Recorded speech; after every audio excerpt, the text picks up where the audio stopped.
Hello and welcome to Shifting Echoes. I'm Gonah, And I'm Teral. and we are co-DMing for this world of Aethenwald. We're going to do a quick go-around. I will say, unfortunately, today Psalm Lexi is not able to join us. We will miss her dearly, and she's with us in spirit, if nothing else. So let's start off with Lady Dame. Who are you? Hi, I am Lady Dame, and I play everybody's favorite Kenku. I don't know if it's really everybody's favorite, but my favorite Kenku, Jerri, who is baby. Thank you. Anna? I'm Anna, aka Archibald. That's funny. Most places on the internet. I play Lady Wisari Springfate, a noble on the run, deposed in a coup and now hunted. Just having a fun time. So much fun. Caitlin? Hello, I'm Caitlin, aka a theaterphile. I play Kestrel, a bard who is just looking for her band. And there's absolutely nothing else going on with her. I don't know why you'd think there was.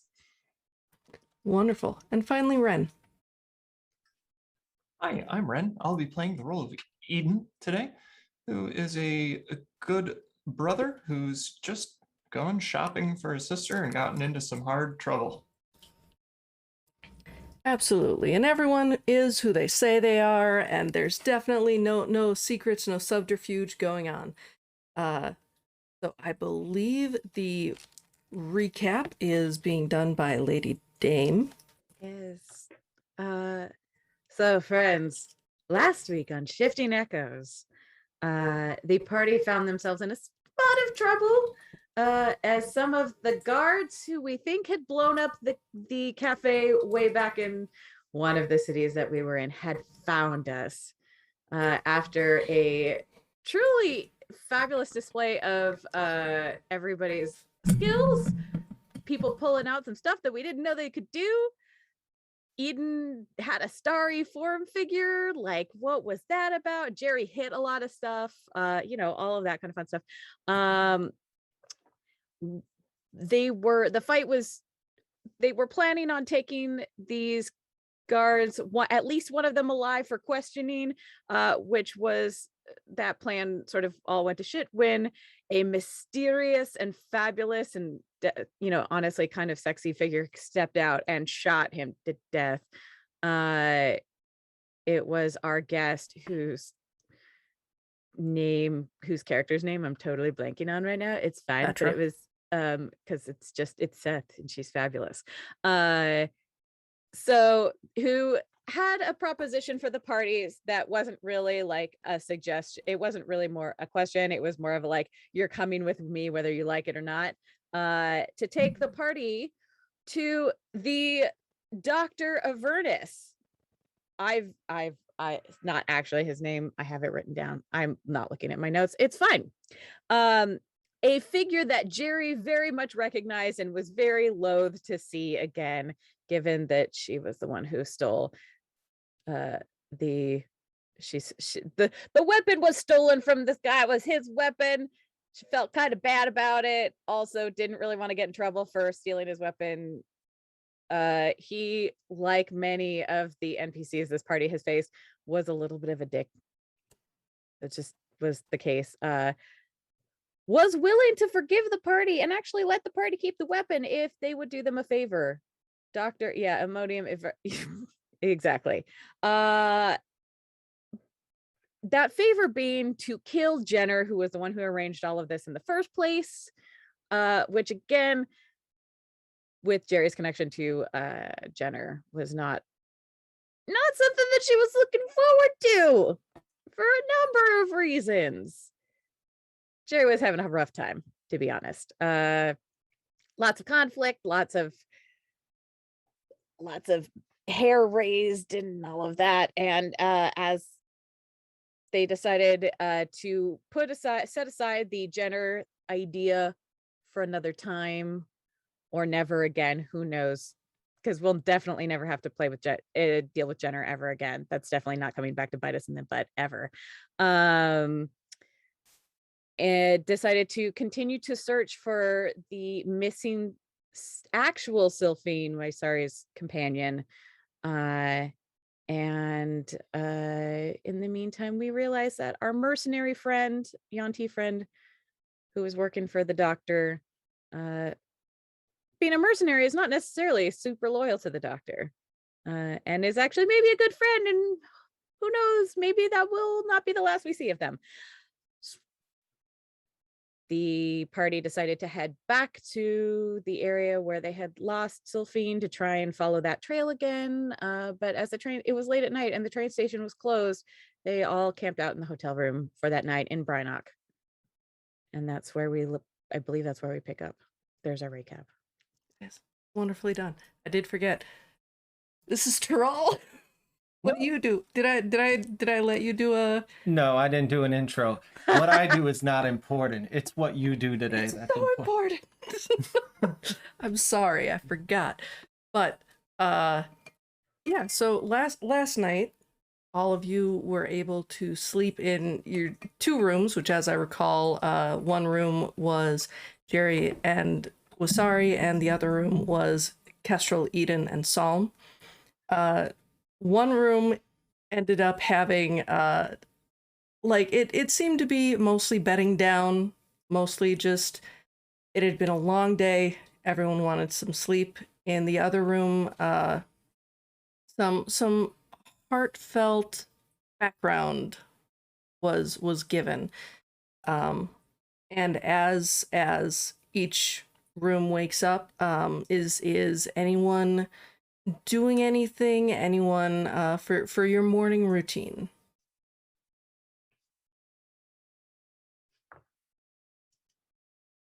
Or even like, what order do you wake up in? I'm probably the first one up because I only meditate for 4 hours. So just more writing in my spell book, trying to work out some more equations. That's what I do for those couple hours before the sun comes up. I had figured out a new spell the night before, I finally accomplished it, and I'm close to another one. So that's what I focus on, very almost tunnel vision in this book, trying to figure those out. Okay. Thank you. I get up and start preparing to do my morning meditations, and then realizing that there's someone in the room who's not usually in the room with me when I wake up in the morning. I will. Is there like a closet in this room? Yeah, there's definitely one of those, like it's a pantry closet where it's this big wardrobe. That's what it's called. A standing wardrobe, and you open it up and it's even got some wire hangers in there, an ironing board that can fall out and you can do your laundry on the go. Okay, I'm gonna just go full Narnia and just climb in there and do my morning stuff, which I have to find. As you go in there, like for most people it would be a little cramped. For you, it's not too bad. Like you can move your arms a little bit. It's taller than you. It's fine. Okay, so I do come away with Tale of the Renowned Duelist for the day. And Iden, I guess, as they wake up, sees Kestrel climbing out of the wardrobe.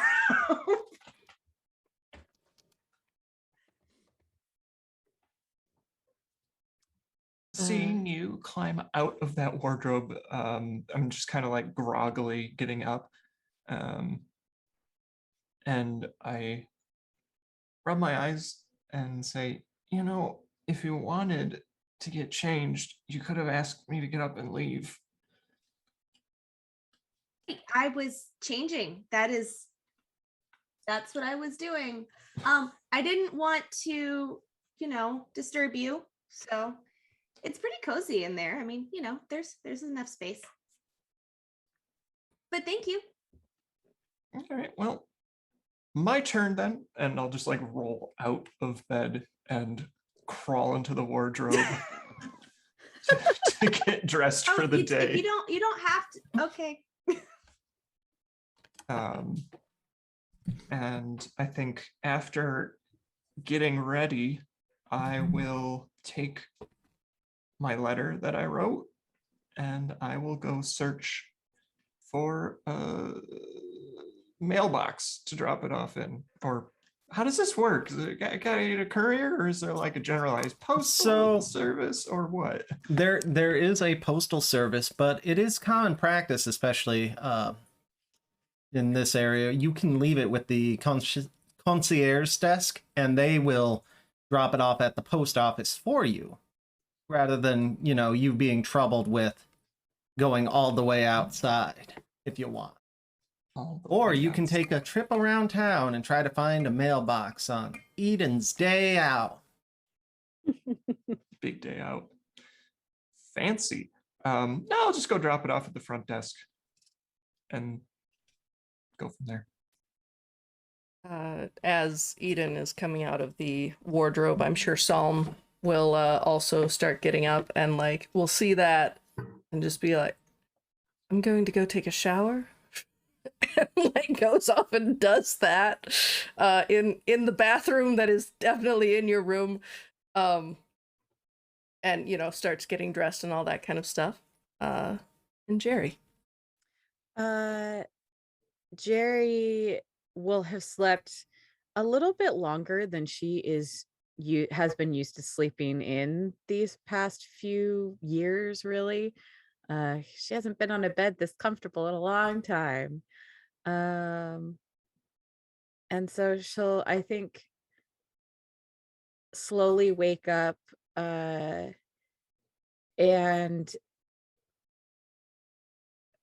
as she does so, sees that Wysari's writing in her journal and studying, and so she'll probably just quietly start stretching a little bit. Her movements, she goes through a series of movements that don't necessarily look, most people wouldn't necessarily think they're looking like stretches. They're kind of like awkward, and they're sort of like loosey-goosey, and there's clearly like some sort of routine or pattern to what she's doing, and sort of wait expectantly. Okay. I will say, Eden, as you drop off your letter with concierge, and it's very quick, very easy, you do notice that there is a continental breakfast downstairs. This is one of the nice hotels. Yeah. Fancy. At least a 3-star. Great. Well, I'll get myself some breakfast, and I'll probably, like, I don't know, pull out an old notebook or something, and just be casually reading some herbalism tips or information as I'm just crunching on whatever's for breakfast. Maybe some dried cereals. Are there dried cereals? Yeah, there would be dried cereals. It's closer to like honey, or not honey bunches of oats. It's closer to like Cheerios than like, yeah, or corn pops. There aren't Fruit Loops. There's no Lucky Charms, but there's definitely just like generic cereals. Puffed wheats and grains. Ooh, yeah. Puffed rice. I love puffed rice. Exactly. So as the morning begins, each of you finishes your routines. Eventually, I'm sure you will all head downstairs. I'm sure Wasari was already like well aware that breakfast was going to be served. Like that was some of the choice making that went into this. And so you all find Eden sitting at the table. You sit around it, and you start having breakfast. It's good. It's nice. It's that calm after some crazy days. Are there grape nuts? Ooh, yeah, there would be grape nuts. I don't even know what grape nuts are. They sound awful. That's the stuff that you put in yogurt, like Crunchy Crunch. Oh yeah, that sounds great. But granola? It's not granola. They're like worse than granola. I like them. They are. it's a really strange flavor profile, but I like but Jerry would love the texture of them. It's a good crunch. Yeah, exactly. very good crunch. And of course, there's like Toast fruits, and- toast, like basic breakfast. Do they have like the row of like super sweet pastries with all the icing on them and stuff? I don't know about icing, but they would have like scones. They would have your basic cinnamon roll. The sugariest thing that she can find is what Kestrel grabs. That would Jerry probably be an orange. Yeah, honestly, some of the fruit, Some of lots the of fruit. sugar. Okay. Yeah, she just comes back with like a fruit salad. Jerry would just start shoving food in her pockets for later. Like some of the wait staff, as they're like cleaning around you, like give you the eye, but at the same time, they're used to it. Who doesn't do that? Let's be honest. I mean, yeah, We've all put a yogurt in our pocket. exactly. Muffin to go.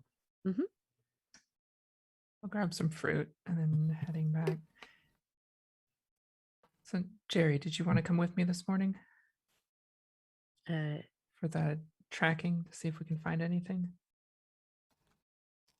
Jerry like perks up a little bit and nods. Okay. Kestrel, I was going to offer to you as well. You might be able to find some leads for your band. Yeah, if we think that somebody might know something, sure.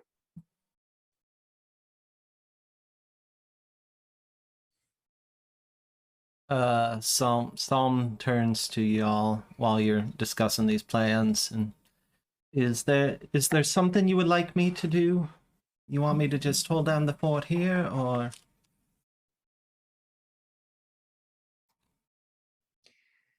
Sure. Okay.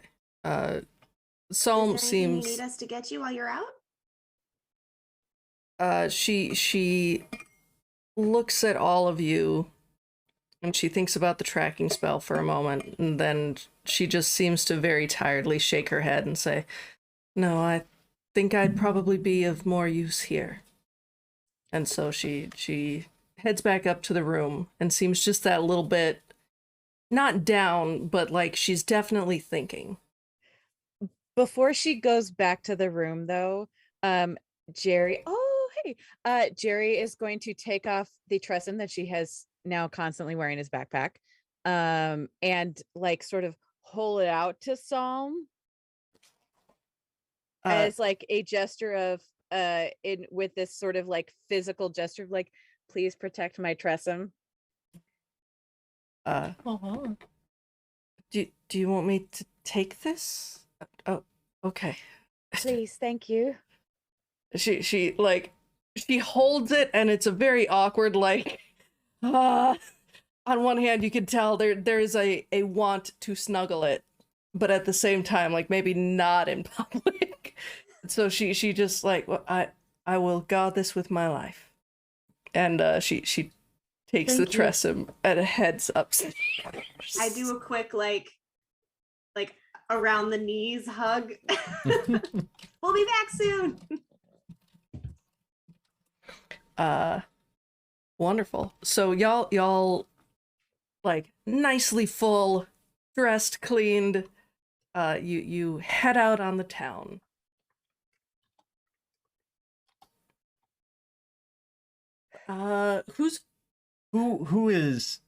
Who's asking around? Like how are you finding this place? Are you literally just gonna go up and down the streets of Breenock? Or like, I'm pretty sure yellow pages don't exist yet. I think they do.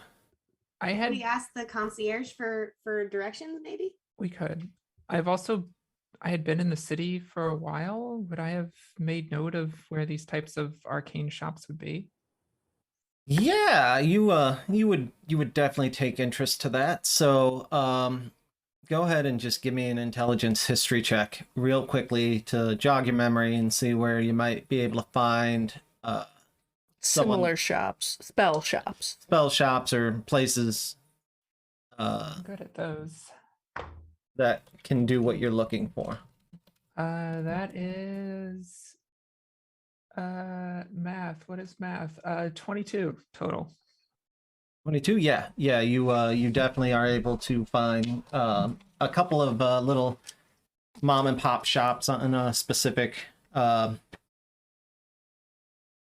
street block that deal with arcane spells and spell components.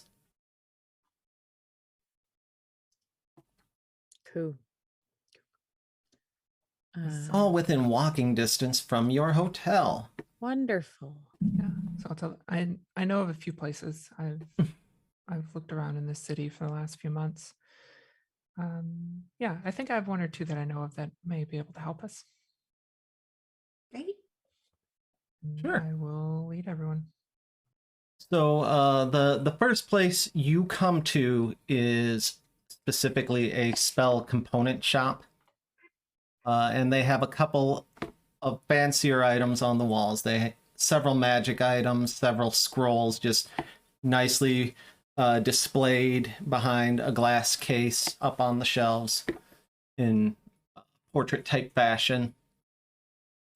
And you just walk into the shop and the bell rings and you see standing behind the counter just this nice woman in a dress and sweeping the floor as though they're just opening the shop for the day. Hello, can I help you? Hello there. As I step in, I'm kind of looking around at everything with a lot of envy. I would love to have all of these things. We're looking for somebody who could help us with a few tracking spells. There are some people we need to locate. Tracking spells. Well, you're probably looking for Mascarpone then. I am sorry to say that he's just down the way if you go about 3 shops down. However, this shop very much has anything that your spell-wielding needs might need. Anything from the smaller components such as bat dung to the larger components such as spell scrolls. We have some wonderful ones in the case if you would like. You do have a lovely shop, and I am in the market for some scrolls, but these people are very important. We need to see how much the tracking spells cost first before I can spend any money. I will tell you, it will be a bit more on the expensive side, especially with Mars, but I'm sure that you can figure something out with him. While conversation is happening, Jerri is like looking through all of the different things that are accessible on the shelf, like opening little potion jars, smelling things that are of varying qualities. Might sneeze a time or two. Yeah. The inside of the little tiny bird beak just like shrivels a little bit at some of these, just very strong. But then there's some that it's like, ooh, vanilla. Mm-hmm. I'm standing very still and trying not to bump into anything. We appreciate your help. You very well may see us again. There are a few things here that look quite interesting. Sounds wonderful. If you're able to come back, then please do. And she even holds open the door for you as you're walking out, and she says, "And tell him it's pronounced Gone, Gone." And she closes the door. Not a slam, just closes. That was kind of awkward.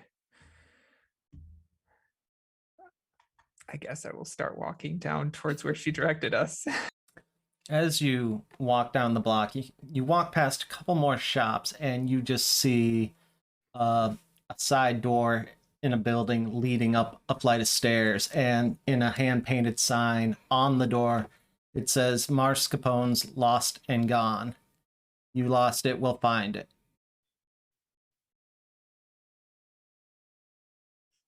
Looks like it's the place. That sounds promising. Yeah. It's pronounced gone. Gone. Gone. Not sure what that argument's about, but yeah, Probably find out. As you walk up the stairs, I wouldn't say they're rickety, but they definitely have not been swept in a good long time. but you're able to make it up there, single file, very small staircase, and on the door it says, it says the same sign, Mascarpone's Lost and Gone. Knock for service. I will knock on the door. As you knock on the door, sure. One moment, please. And then the door opens up, but only the bottom half of the door opens up, and you see a goblin standing there. Oh, sorry. Shuts the door, and then you hear some like grunts of exertion, and you hear the door unlatch, and then you see this tiny goblin open up the entire door.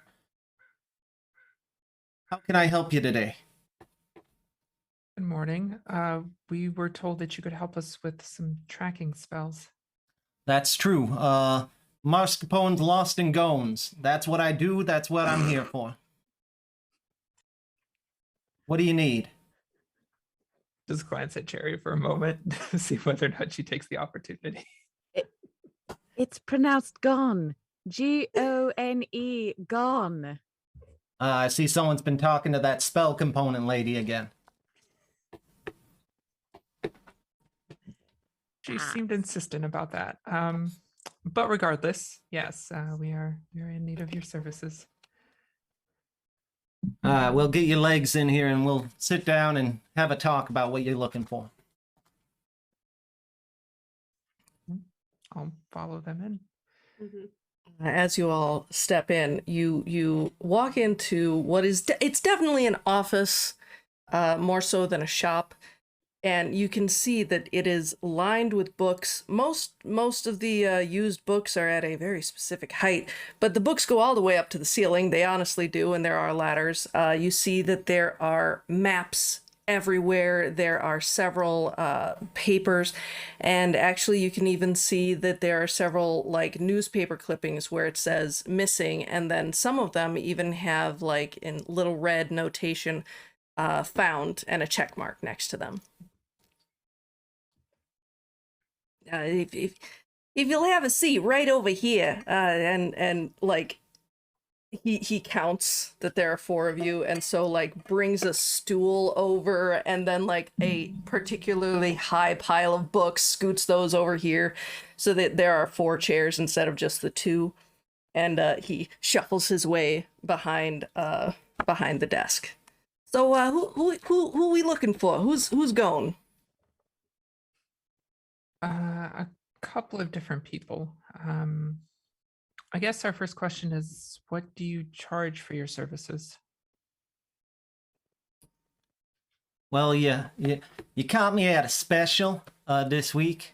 It's gonna be a 2-for-1 deal. Haven't really been doing too much lately. So it's just gonna be 75 gold. Okay. I think there are That's just for any track and spell. Now, if you want me to go out with you, I have a retainer fee of another 100 on top of that, and then let's see. You got to pay for my meals, got to pay for my bedding. I don't eat a lot. I'm very small. We'll work out something. I got some paperwork, some contracts we can fill out if you need any more additional services. Oh, I think for now there are 3 sets of people I think we need to find. 3 sets of people.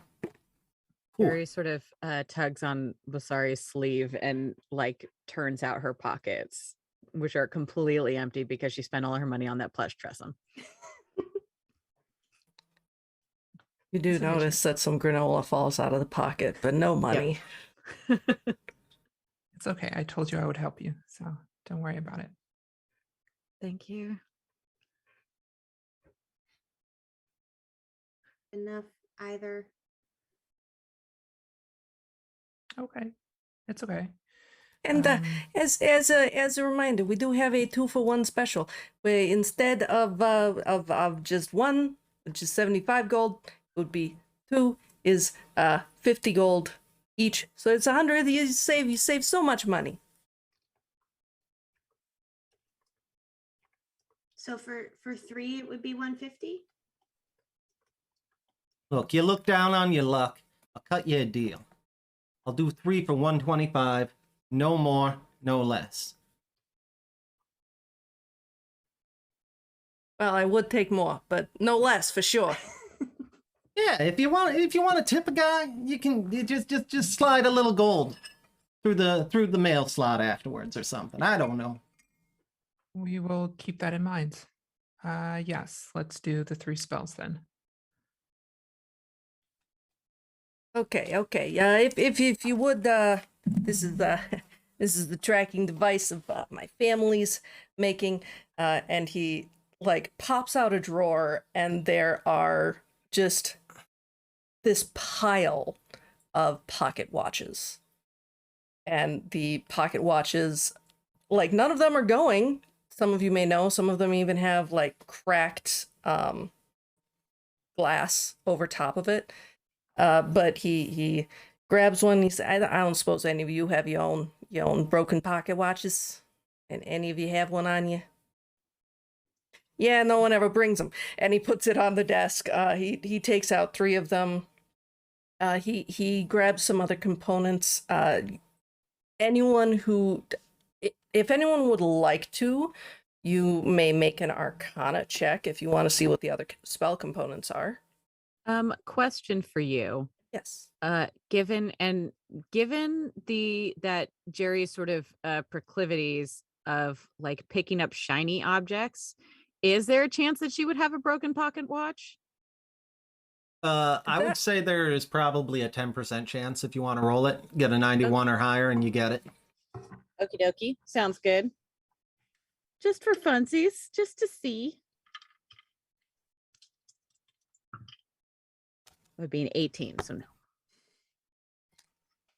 Worth checking. Wait, what? Rolled a 19 It was an on 8. Arcana. 18, so no. Okay. Yeah. And then I apologize. Well, sorry. 19 on Arcana. Okay. So as you're watching, you can see that he pulls out 3 hairs, and maybe the less discerning would think they are human hairs. You would be able to tell that they are unicorn hairs. He also pulls out the seeds from various different flowers that Iden were. Did you end up rolling or no? I did not. I'm probably just sitting on the floor looking at the books that he put in the pile for us to sit on. Okay. Not a problem. So various seeds, as well as There is a feather from a spirit naga. so he takes all of those and he puts them around each one, and he says, okay, now what I'm gonna need is I'm gonna need like something from the person that you track, and this can be preferably something that they touched. But if it's something that's poisonal to them, then it'll make that signal all the stronger. It'll make me have to use less magic, basically. Who do we want to do first? Well, I guess I'll pull out the piece of Sylphine's cloak that we had found in the wreckage. Hand it over. Thank you very much, and he puts that on the pile, and the other 2, they. Before I cast the spell, it will consume these components. Just so you're aware. I had this one lady come in the other day. She gave me the wedding ring, and she was not happy with me when it disappeared into the spell. But it was fine. I told her, you got the pocket watch. Like, you can just say that's a wedding watch. So for the other 2, do you have something?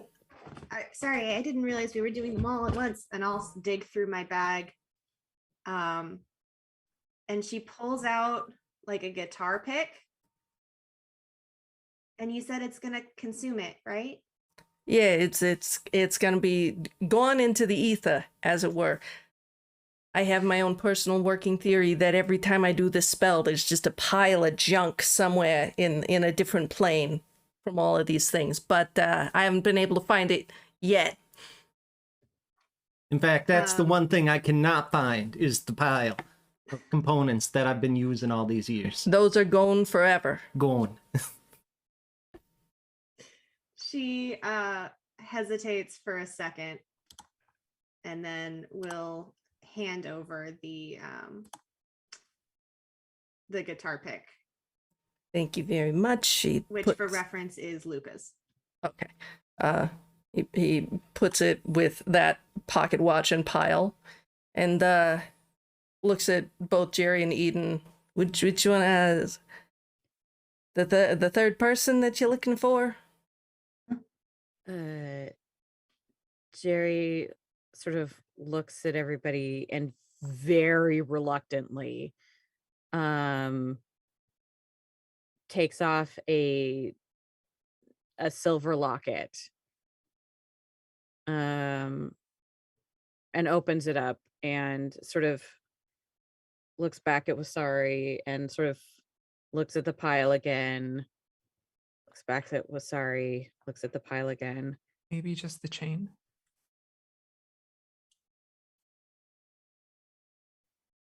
And sort of nods and then takes the locket part of it off the chain and then just puts the chain into the pile. That'll do holds just on. fine. So long as the person touched the chain is good. Then he kind of wraps it around. And holds So, the little locket part to now I'm going to Get you a need a couple. little bit of a description about every one of the people that you are searching for at this moment. Or things. If you're looking for things, let me know. That's a little different. But Jerry just at that question opens up the locket and shows it to the goblin. the goblin, like as you are showing the picture, like he understands it, what you're doing.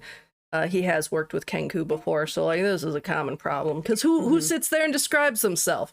But so he looks at the locket and he moves his hands in such a way, and you see all of the components glow. You see all of them light up, and you see just a flash, and the entire pile is still there. The chain is still there. The chain is still there. And he looks and he says, "I'm so sorry. This person has been lost in a more physical way.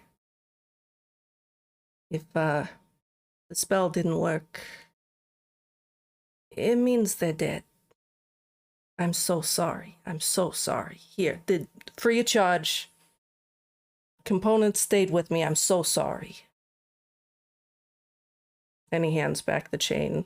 And he like immediately starts scooping the stuff up and starts like putting that away so that you don't have to see it. I'm sorry. Do you want a minute, ma'am? This can be very, very hard on people. I'm so sorry. Jerry will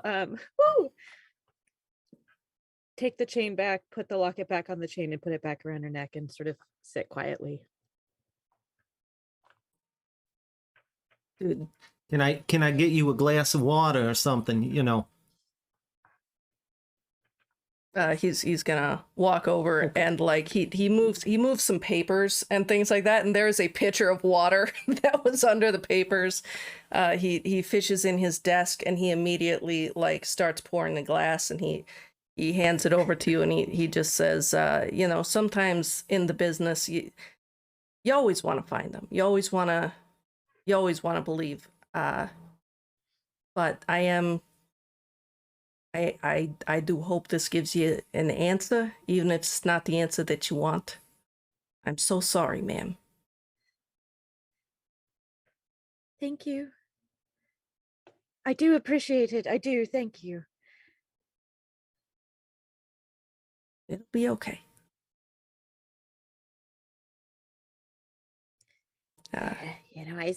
I suppose that's life, I guess, really.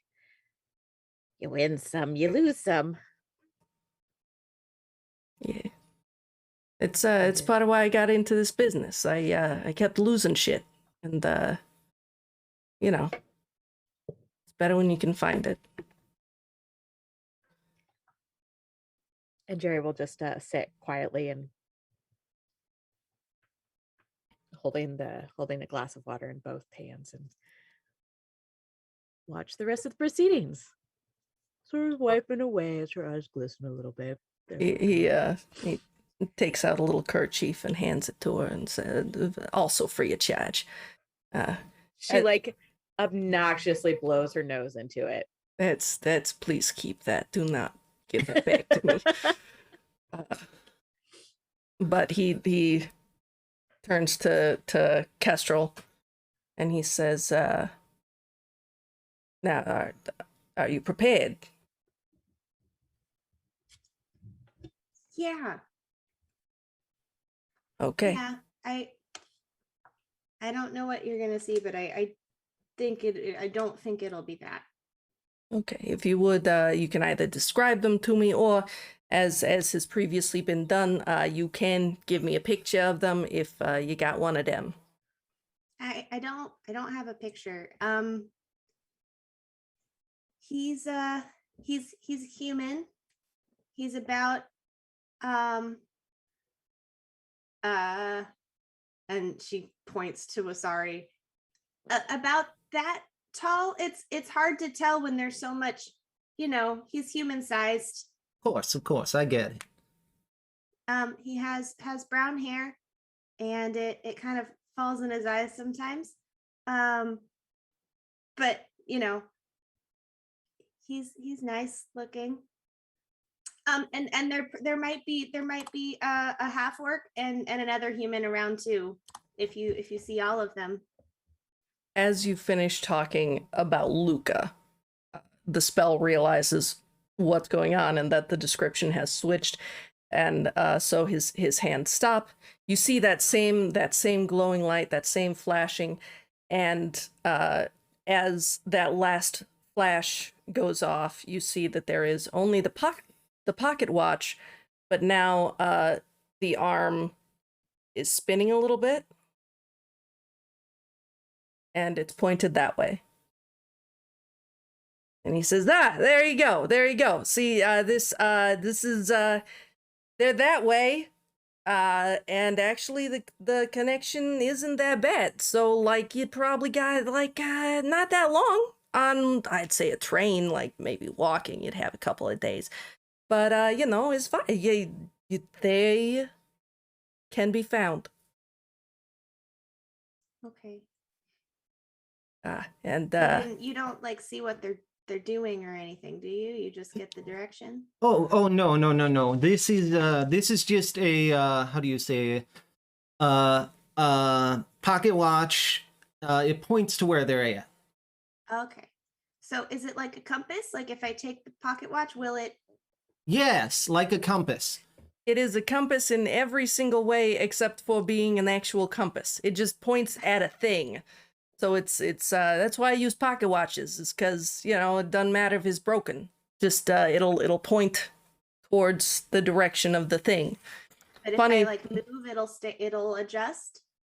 So Or does it last, the spell? Yeah, it lasts a pretty good time. You got 5 sunrises before the spell wears off. Okay. And here, let me show you. And he takes the pocket watch and he makes it so that the arrow is pointing that way. And then he goes into another corner and he turns the pocket watch like this. And so you see it move from where it was pointing like this to pointing like this. Okay. It's not super multi-directional, but like a general XY axis. And it'll start to vibrate once you get within about a mile. Okay. Thank you. I have a question, I'll say, while I'm still looking at the books. Why not just use a compass? these are number one, these are way cheaper. And number two, there's so often where people will get just like really, really hung up on the whole directionality, and they'll be like, oh, it's pointing north. It's not pointing north. It will never point north. It'll point at the thing that it's tracking. Unless so- you are tracking north, then it will point north. But no one has ever come to me trying to find north. Except for this one furbolg who was named North. But it was a really funny thing. He was actually just at home and just kept hiding whenever the person came over. So, but you know, not my place to say what was going on there. So you know, I use pocket watches. Also, very cheap. Who wants a broken pocket watch? I do. No one else. And finally this. Scrap of clothing, got that. If you would please describe your person to me. Yes, she's a sun elf like me, a few centuries older. Same height, a bit more built than I am. But physicality, fairly similar.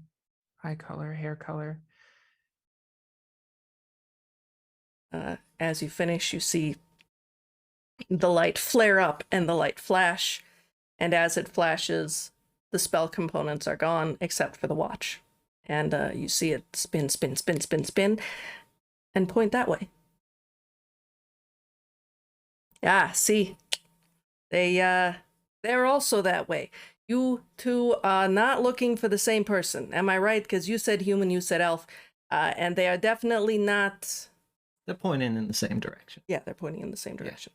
They are definitely not running away together.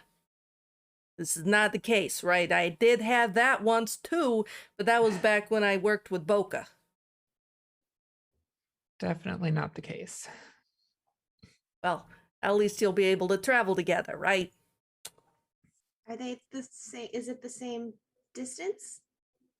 There's no real way to know until you go out. The closer you get, like, just keep an eye on your watches. You can see that it's pretty strong, so like it's not. I can't tell you like this is 50 miles, this is 51 miles, but I can tell you that they're both strong. They're not on another continent, if that's what you're wondering. You don't have to hop on like an airplane or a zeppelin or fly over the ocean. It's good to know.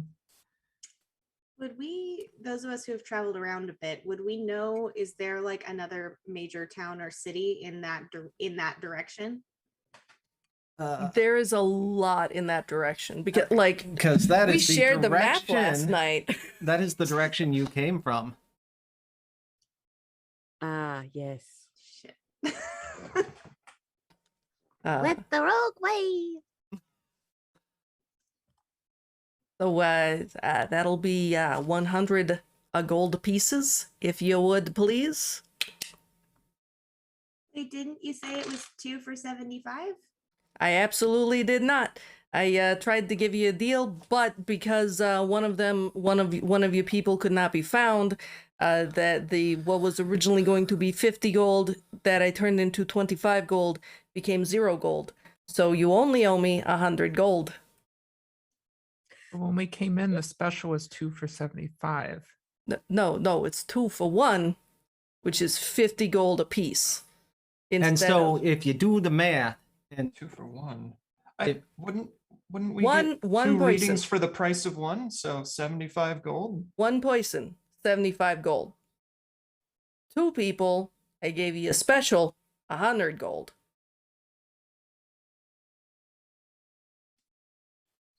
Well, I mean, if you want, I can just do, let's see, 75 plus 75. That's it's 125.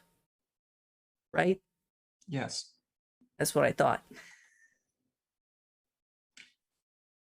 I will narrow my eyes at him and then begin counting out the platinum. I will count out 10 platinum and slide them across the desk to was him. really helpful, I guess. my memory just got jogged. It is 2 for 75. Yeah.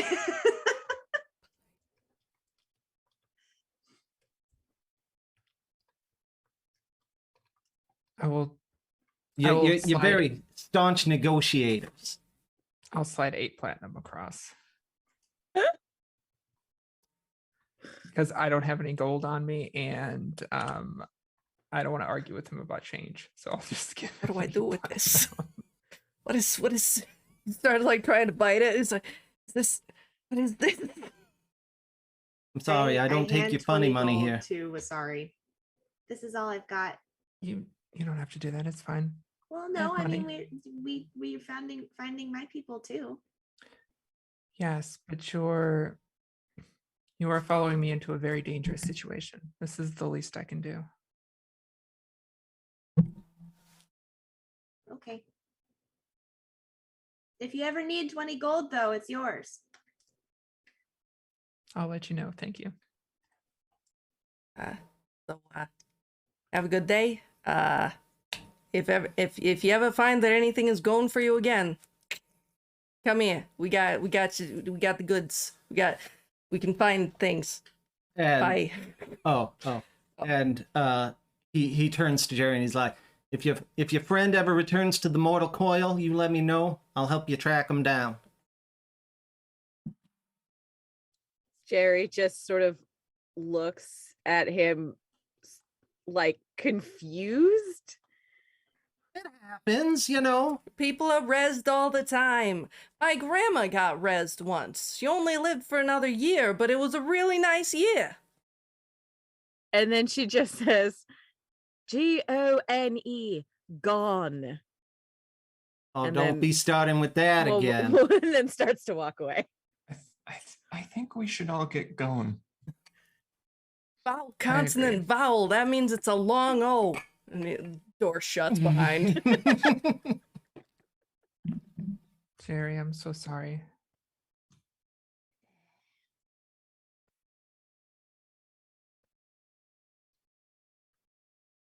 Oh, it's fine. It's fine, dearie. You know, these things happen. And you just gotta move on and make the best of it.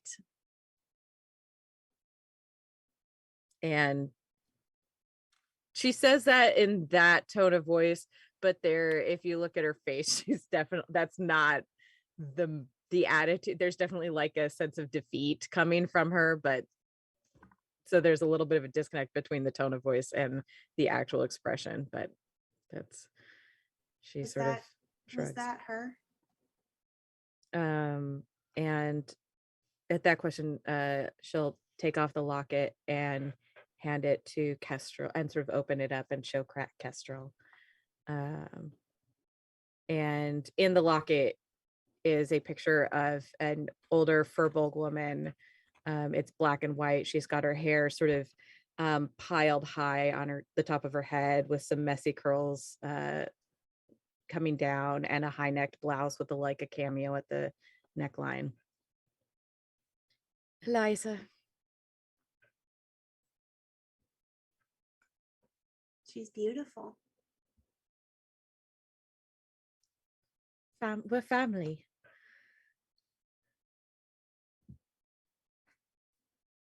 I'll hand the locket back.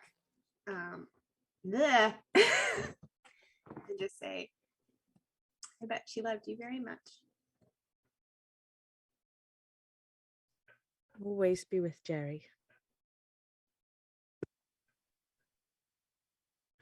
Put it back on, tuck it under her shirt. Jerri, would you like a hug? Jerri nods at that, thinks about it for like a split second, and then without waiting, just sort of attacks or wraps her arms around Wasari in a very aggressive sort of the way that a child would. Is just that sort of bear hug situation. Gets a little bit of crow snot, Kenku snot on Wasari's clothes. It's okay. It'll clean out. Wasari will hug her for as long as Jerri wants a hug. You.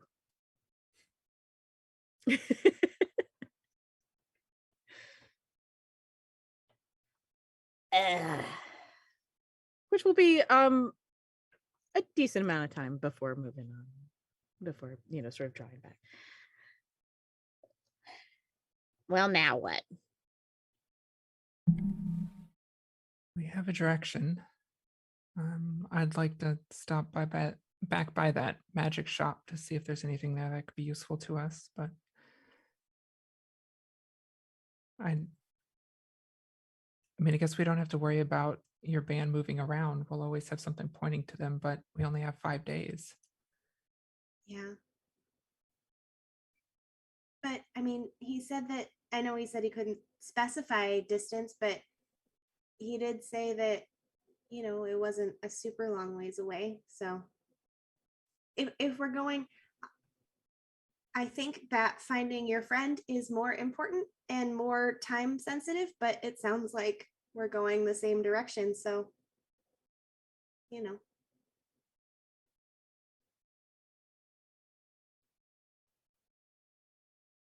maybe we'll run into them. Which would Maybe. be great. We'll find them. And if we can't find them in the 5 days, we'll do the spell again. Yeah. Jerry's going to put a hand on Kestrel's shoulder. We'll be great. Yeah. It'll be good to see them again. I bet they've been wondering where I am. So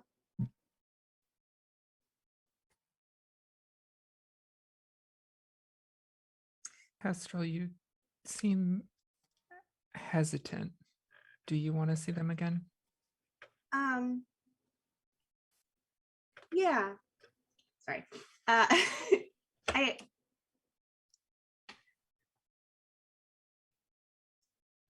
mean, I'm looking for them because they were gone. I guess it kind of depends on whether they want to see me. So I don't really know how that's going to go.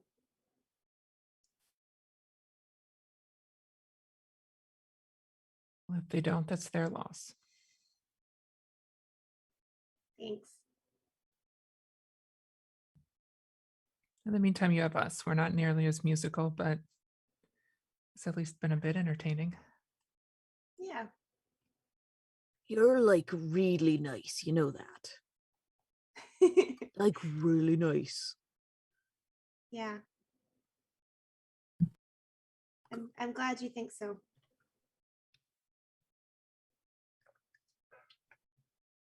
And you see, like, she's happy to hear that, but at the same time, like, part of her brain is somewhere else. Like, there's something she's still worried about. Well, should we go check out that magic shop then? Yeah. Let's see if there's anything interesting. Hopefully it's not as awkward as it was the first time. We can let her know that we delivered her message and maybe she'll give us a discount. Thinking we should let you do the talking. As you enter the shop again, this time she appears to be discussing with another customer, and she says, "Welcome back. Have a look around. I'll be with you in a moment." And she continues discussing. It seems that she is trying to explain the difference between using this opal as opposed to this emerald in this particular spell to the customer. Cheers. Yeah, I'll take a look around, see if there's anything of interest that's not, way beyond my price range. So as she had said earlier, there are the smaller spell components that you might need, things like various amounts of feathers, several different kinds of they do have gems that range from, just teeny tiny, like this probably costs gold, to your larger diamonds that cost 500 gold that you would use for some of your larger spells. And also, you come upon the spell scroll case. Do you want to check that out at all, or were you just saying that for like her benefit? Like, oh, I'd love to buy a spell scroll. No, I do want to look at the spell scrolls. So in the spell Wizard. scroll case, it has a bunch of spells up to 3rd level, and there's 2 4th level spells and a 5th level spell scroll. So really, you can get pretty much anything you want 3rd level and under out of the case. It's kind of like that poster rack at any of the stores you go to, where you just like. Was there any spells you were looking for? Yes, I was specifically looking for Disguise Self and Alarm. Disguise self and alarm. Okay. I believe Alarm's a 1st level spell, and Disguise Self is also a 1st level spell. So you won't have any problem finding those. The moment you flip through the spell scroll case and you flip to those, you feel your memories coming back to you. These are clearly spell scrolls that came from your country, and so they were imported to this tiny little shop in the middle of the city. You can tell the writing and the watermark on the bottom of the scroll. It's all Andaran scroll work there.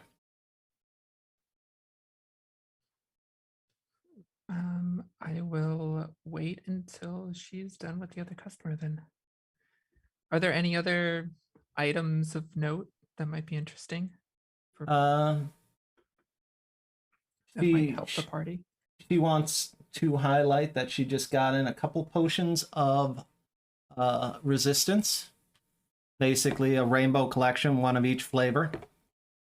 So she's got those in the center on like a little dais, and it says, just came in today, get them while they're hot.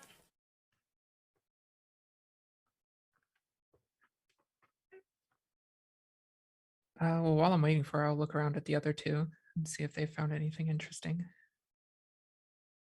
Or the other 3, sorry. Jerri. Are there other potions besides the resistance, or is that kind of just like the potion rack? The potion rack's pretty well stocked with potions of jumping.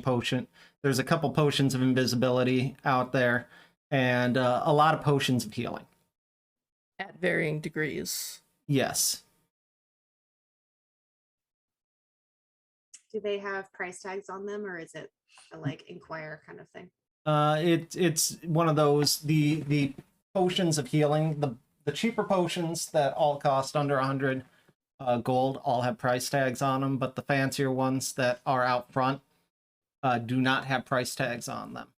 If you have to ask, you can't afford it. Kind of a thing. Was there any particular potion you were looking for? Or were you just... Are there any potions under 20 gold?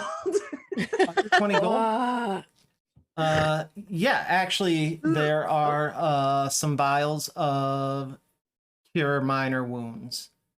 So they will heal 1 hit point. And they are 5 gold apiece. I will actually take one of those. It's just a tiny, like, one of those like not science beaker, because it's smaller than that, but like a little beaker with a little cork on it, and it's one of those, like, there's just a rack of like 10 to 20 of them to be able to buy. Yeah, and she did the kitschy thing and like wrapped them with a bow lace around each vial. I will take one don't die potion. Fantastic. Jerri is just going to be looking at all of the different shiny gems and stuff like that, which I assume are behind cases and things. Oh yeah, they are in cases. If you look closely enough, there's like a shimmer that there's definitely some kind of a spell on that case, in order to ward off any sticky fingers. the question is, can she push her beak up, but like basically like nose to the glass, like looking Oh, at yeah, them? you can touch the glass all you want, so long as you Okay, don't try to like get into the glass. Yeah. Jerry's essentially like this, looking at all the gems. All of the gems are With very the afraid. beak sort of like very cartoony, like pointed down like that. Yeah. For this entire thing. She has no use for anything. Just looking, just it's like, ooh, shiny. Perfect. And Eden, any spell components, any or anything of interest?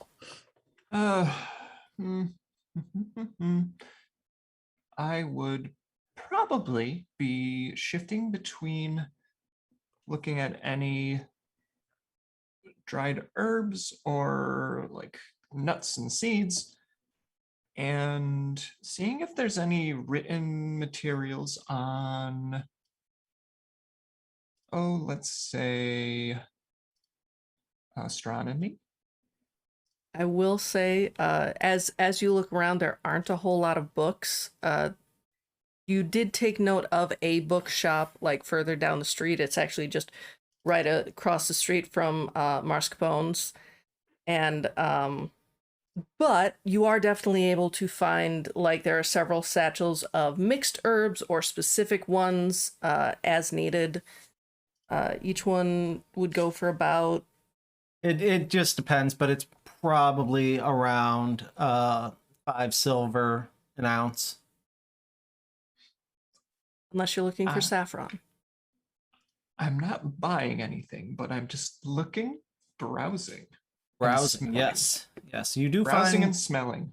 you do find like some buckets of various nuts as well, just hanging on the wall. So as she finishes up the sale with the other customer, thank you. Have a wonderful day. She heads over towards Wissery. And are any of these in particular, or Yes, I was looking at these two. I was wondering how much they might be. Let's see here. She looks at the scrolls. Ah, yes, this guy's self and alarm? alarm. Oh, they're just 25 gold apiece. Okay.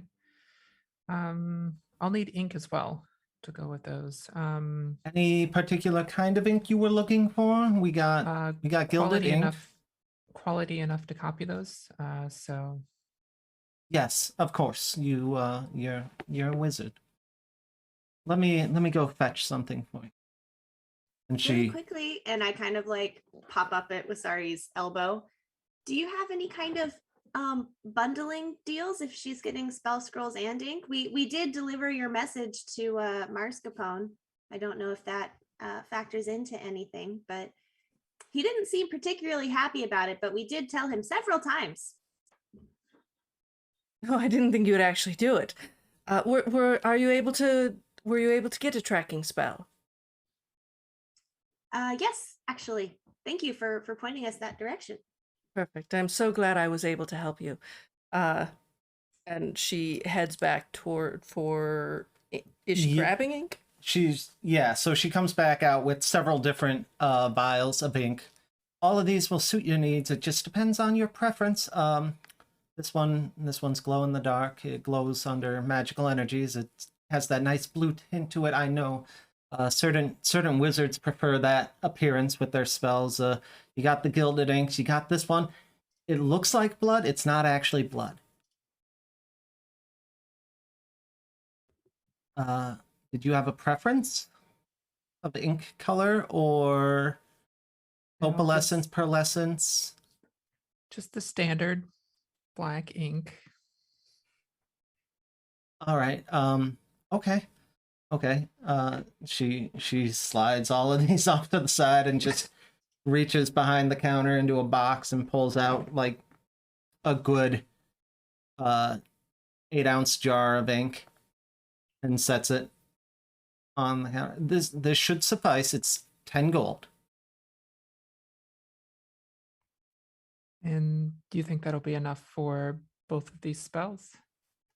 I think that will definitely be enough for both of these spells, and if you plan on doing any writing for the next couple of months. The Okay. jar is bigger on the inside.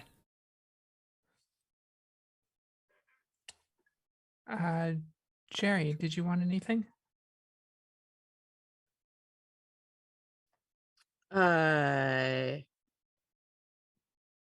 looks a little surprised by that question. Like honestly was not expecting it. So she looks like frantically through the case of through like all of the like things. Is there any like question, is there anything that's like super shiny that's not necessarily like a gem, like a coin or anything like that, that looks like it might be on the cheaper side but is really shiny anyway? If you look on the counter, she has a couple of stands of necklaces that have various pendants of it's anything from like the various gods to some have the crests of the elven fiefdoms, some of them have the different symbols of like the different classes. So, and they all seem to be like 5 gold a piece. They are very cheaply made. They're the ones that are just like There's also tiny souvenir prisms available as well, where you hold them up to the light and they'll refract it and put the rainbow on the wall. Ooh. Ooh. Huh. I think she would go for the prism. just hold it like the smallest one that she can find. Okay, just hold it so up to the yeah, fairy. the tiniest prisms are only 5 silver a piece. But they get to be sizable and up to like 20-25 gold depending on the size you need. She just holds up a little one. Very small. Just the little one. Yeah. All right. Kestrel, if there's anything you're getting, I can cover it as well.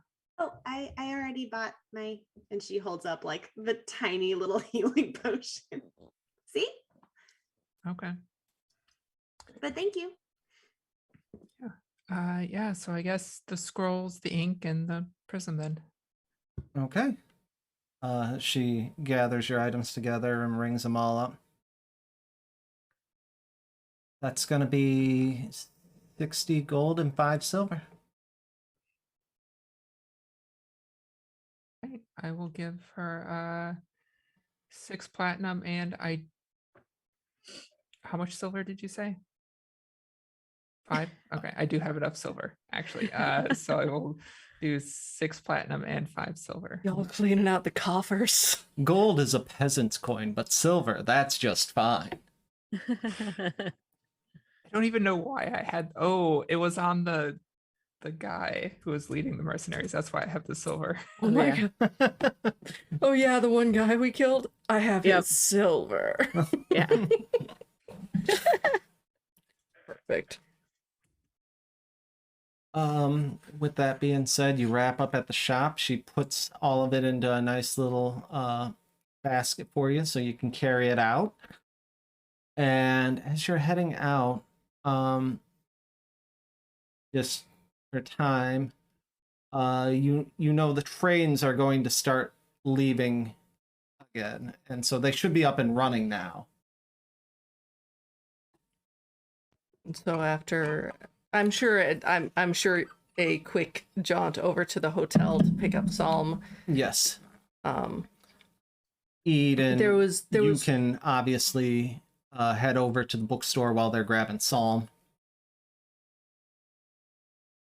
if you want.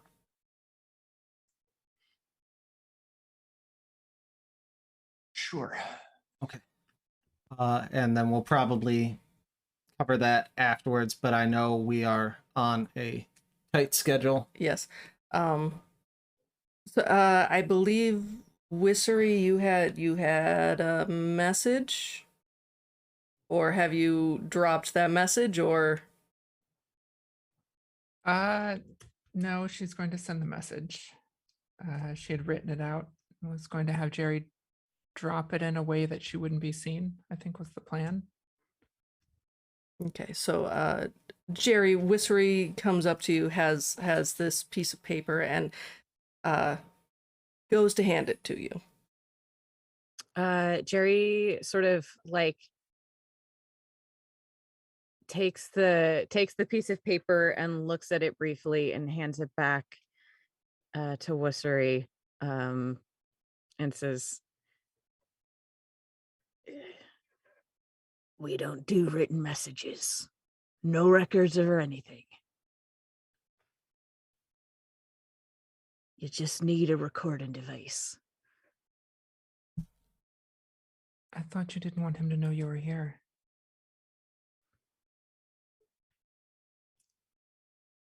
It's better this way.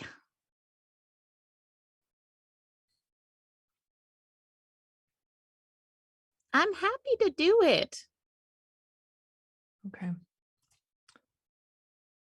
Don't tell him this part, but the message I'm sending is what I promised you is still true, but this is to bide us over in time. Of course. Right. Yeah. Then once Jerri is ready, she'll unroll the message she had written and read it off. Sorry, trying to get it pulled up. I should have pinned it. I apologize. No, it is pinned. Yes, Thankfully. did it. I'm not muted, right? Okay, now. Okay. Yeah. And then she looks to Jerri, waiting for her to be ready. She nods. So this is to Jenner directly. Thought you'd be interested to know that Dr. Invernius is actively trying to hire people to assassinate you. They are offering weapons and devices that nations would go to war over as payment, so I expect somebody quite qualified will accept eventually. They approached me, but I turned them down. I gave you land and a title in my fiefdom, and I protect my own. I offer this information freely as a token of good faith for our future business relations. And then she'll just nod at Jerri. Ignore my face. Jerri, there's no expression on Jerri's face as she takes in Wasari's message and just nods very seriously, and then putting her hood up over her head again, and then pocketing the little prism that she got. She looks at Kestrel and Iden, and one last look at Wasari.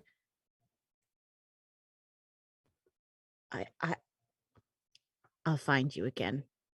Don't worry about me. And then goes darting off into the shadows. Be safe.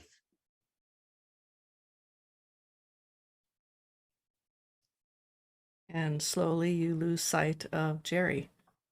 It is at this point that we are going to have to take our break. Yes, we are going to take our break. We are going to give our fondest farewells to LD for the day, and for one session, maybe another session. It'll It's depend just on the the one run. Yeah. So if you would please, LD, your sign off. Yes. Hi, everybody. Thank you so much. I've been LD. You can find me everywhere on the internet. I've been playing Jerri. It's been a day already. You can find me everywhere on the internet at the Lady Dame. I'm a late night variety streamer here on Twitch and a TTRPG content creator. I don't know what all to I don't have much to plug at the moment because my October schedule is all sorts of fakakta because I'm going to be working at the opera in town for the next month, which is part of why I probably won't be here next session. Hopefully that's it, and then we'll see what happens. But this has been lovely. So yeah, I will be streaming this month. Just it's going to be real sporadic. So follow me on Twitter and Twitch so you can get the notifications about when I'll be up and about. I might pop up in some charity one shots and things like that as the month goes on. But stay tuned because I do have coming up in November. Supposed to be the end of the month, but now it's the beginning of November, the My Immortal dramatic reading, of which we have several folks who are going here that are going to be involved in that. So stay tuned. It's going to be a ridiculous time. So yeah, this is what a wild first half. Have fun with the second one, y'all. It's not good. It's not gonna be as good without you there. But we will carry on. Believe in you. So we are going to go off to break. Please make sure to pet your pets, hydrate, use the restroom, and stretch. And we'll see you in like 5 to 10 minutes. Bye. Bye. Hello and welcome back. We are playing Shifting Echoes. We are without our wonderful Kenku. If you missed it at the end of the first half, Jerri's on a mission. On a mission. She's going on a trip in our favorite rocket ship. No, they don't have rocket ships Not yet. Not in the 1930s. But we will be continuing on our own. As we last left off, I believe Iden wanted to check out the bookshop that was a little further down the street. So think of this as like a flashback. Flashback. A flashback. A flashback. What's everyone else doing while I'm flashing back? I don't know why you're flashing. Like, if you want to get technical, y'all are sitting on the train, just kind of like blankly staring into the abyss. And Eden's just like, you know what was a really great time? 10 minutes ago when I was in a bookstore. Oh, Does that help? I mean, yes, I'm loving the idea of me being lost in a memory of a thing that I did 10 minutes prior. It's like, I'm probably remembering someone's peculiar cough in the shop. Like, yeah, okay. Bookstore. Okay, yeah. I remember that. You approach the bookstore. It's books, nooks, and books. Wait, books twice? Yes, They really like books. they really like books. Okay. Books, nooks, and books. Is it just me, me, myself, and me? And I don't know, going to the Kestrel, bookstore? sorry. Are you joining? Are you like... Did you like wander off, or did you say, hey, I'm going to a bookstore? I feel like I wouldn't just wander off. Okay. So I'd probably be like, hey, I saw a bookstore. I'm gonna go check out this bookstore down the street. If y'all are busy, I'll meet up with you at the train station before we leave or something like that. But it's not like you turn around and Eden's just gone. Oh no.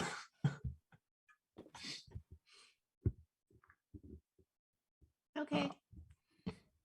I'll head back and get Psalm ready to leave.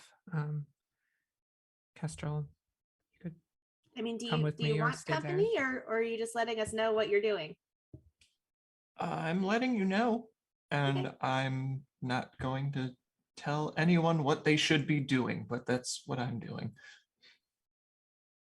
Okay, well then I guess we'll meet you at the train station. Okay.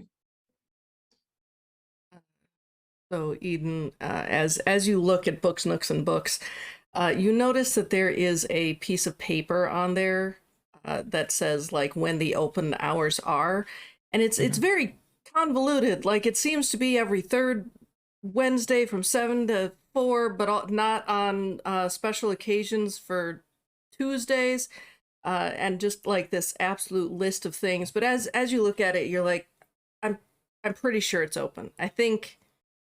And you do test the handle, and it does open up.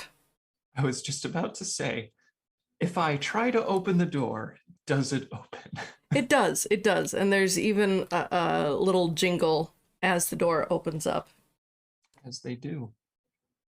I will slide in through the door. I have a habit of not opening doors all the way when I slip through them, so it's just kind of open it a crack and enter the bookstore. So as you open it even a crack, like still the bell goes off, and you can hear that there is someone inside, like shuffling around. And as you look, this is the way that it is set up is that you enter in and you are already in an aisle of books. And these seem to be your very generic, anything from like maps of the area to children's books to like things that people might very often just come in and grab. But the way that the room itself is set up is circular-ish, where in the center you have a definite, like, here is a table and light and even a chair there that you could sit in to read. And then there are bookshelves radiating out from that center.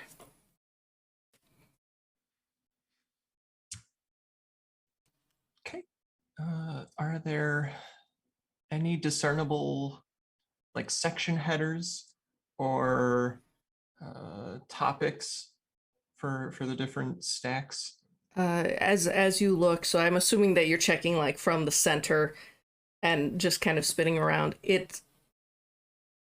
This person does not seem to want to actually sell books because the shelves are anything from very enjoyable reads to dinosaurs and things larger than, to people and their cultures, to mathematics and poetry about them. Like it's very much just a smattering of books. It's very obvious they want to show off their book collection in store form.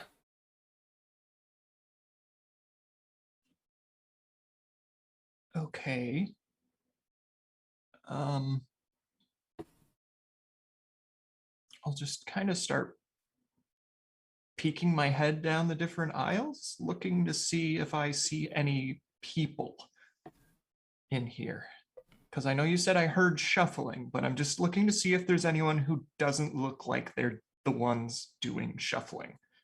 Yeah, as you poke your head down one of the aisles, you see this old elven couple, and they're going over what appears to be a history book from the 1600s. And you hear the old gentleman, he's like, I remember when we went to that event. It was so beautiful, my dear.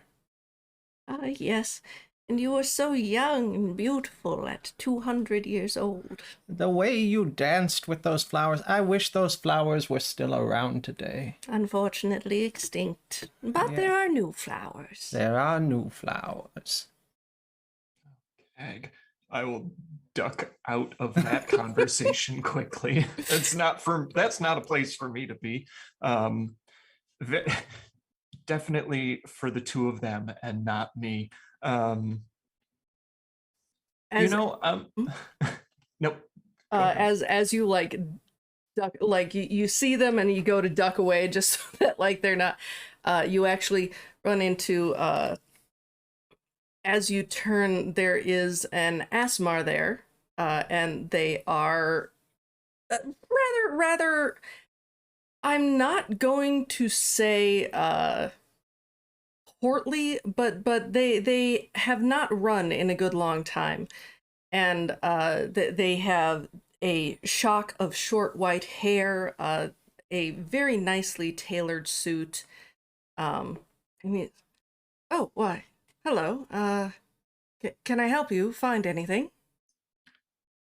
Oh, hello. Are you the proprietor of this bookstore?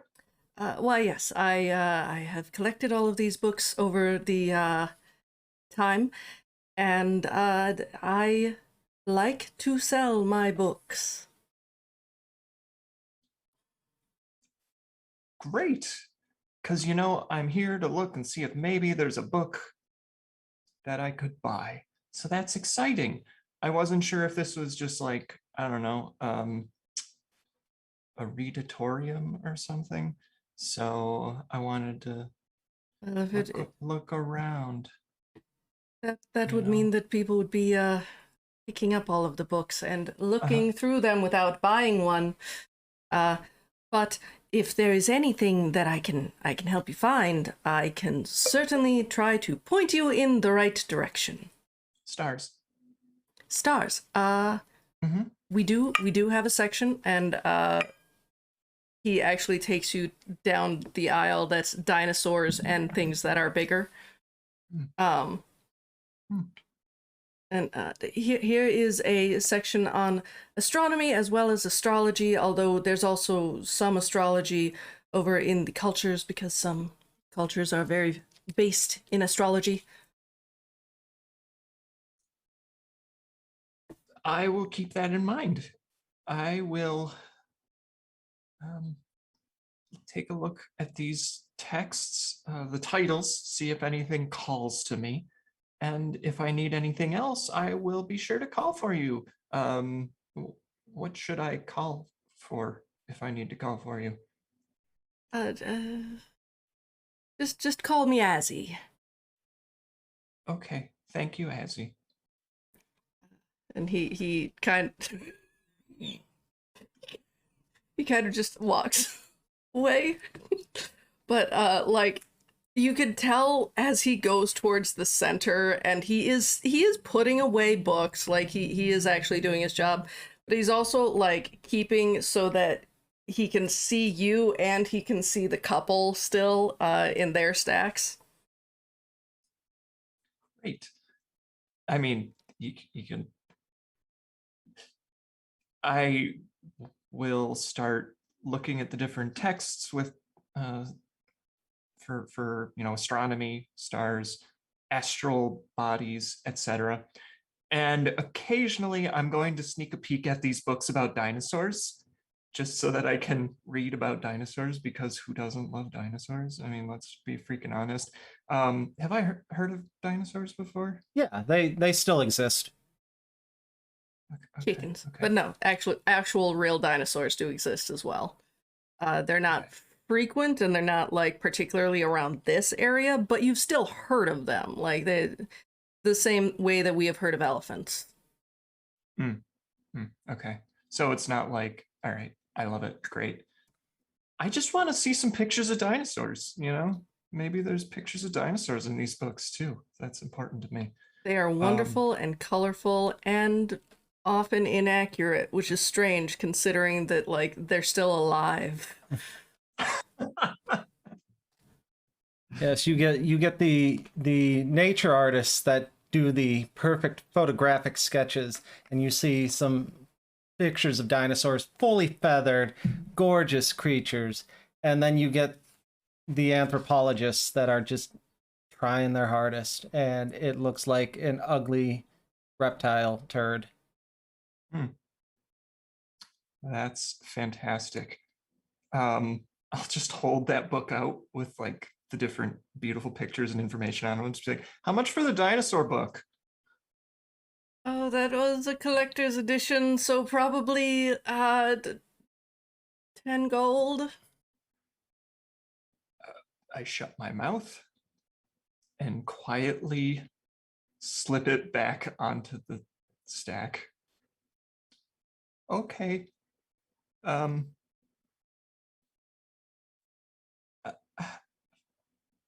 Okay, thanks. And I'll go back to thumbing through some more of the astronomy-based books.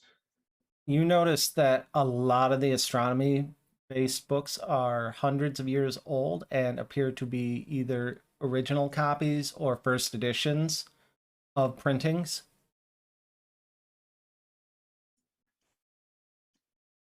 Do any of these texts appear to have been written by like maybe I'll be able to tell. Are there any books that have authors' names that are like Elvish? Oh, several of them. There are some that are like, as you thumb through, there are several that are like you see some that are astronomy books by not by tieflings, but in infernal script. You see some in celestial, some in draconic. Elvish, of course, is also there. Sylvan, I guess.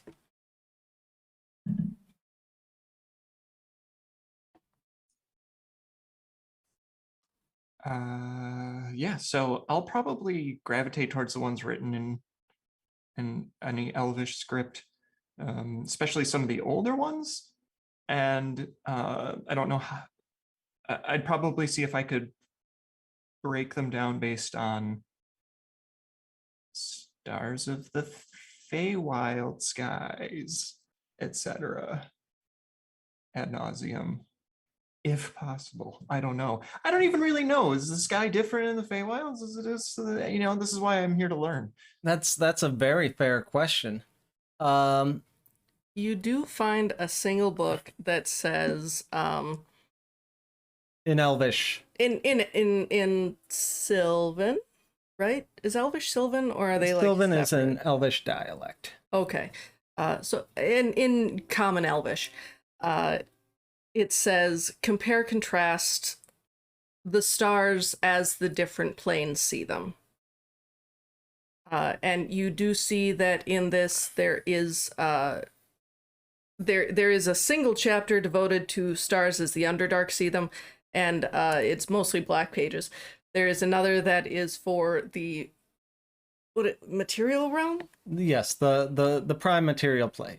And those stars you are actually very familiar with. You see them overhead each night, as well as what's the Shatterkai realm called? The Shadowfell. The Shadowfell and the Feywild. There you go. I'm sorry. You're doing great. And each of those, like, you would have to decipher it. You would have to sit down and really read this book to get the differences. But there appear to be at least slight difference, even if they are empirical and scientific. This is it. This is the book I want. And I will excitedly just like clutch it and wander over, I will directly totter my way over to Azzy. How much is this book? And I'll just like hold it up at him. Ah, yes, that is a Tillum classic. Mm-hmm. That was a reprinting. Unfortunately, I lost my original in a fire. Mm-hmm. So, 5 gold. I have 8 silver. That's all I have. And you said it's a reprint, so it's not even as good as the original. So I feel like 5 gold's a lot. I could probably go to like a diviner and learn about all of the stars for less than 5 gold.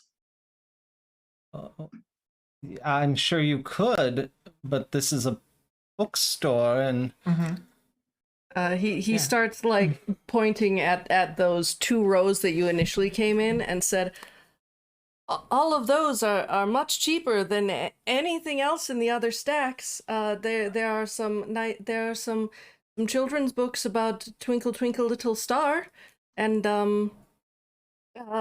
there is a color by numbers as well if you are interested in that. Can we talk adult to adult right now? Yeah. Don't patronize me. I'm sorry. Everything here is expensive because it is collectible. Oh, well then maybe you should have opened a museum, and then I'll put the book down. And I'm sorry I wasted your time. And I'm sorry you wasted mine. And I will leave the bookstore. Wow, and he wipes off the book and puts it back, and like, debatable whether you could hear him or not. He said, I would have opened a museum if they would have let me do the bloody script. I will slide out the door. Yeah, And the jingling of the bell. Well, I suppose it wasn't a total waste. Because I can, I would like to shape change now into a velociraptor and I will start running down the street towards the train station. Yeah. Okay. Yes. Of course you can. I've seen them now. Book. I will give you a list of the dinosaurs you were able to thumb through and find. Yes. I love it. And you see a couple of people like panic that there's a wild animal loose on the streets as you're just like padding your way over to the train station with everyone else, and voila, that was your adventure at the bookstore.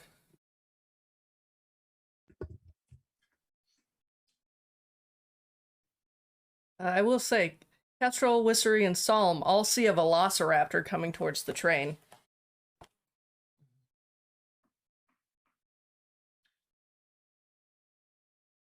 Do you think that's something we need to worry about? I don't know. I've never seen one in person before. It doesn't look like it's harming anyone.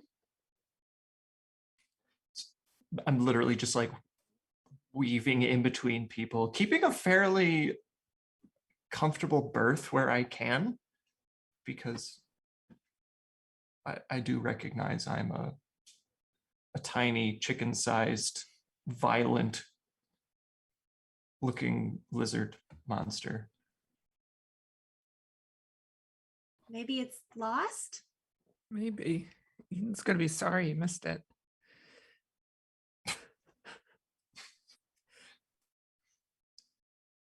God, that's too good.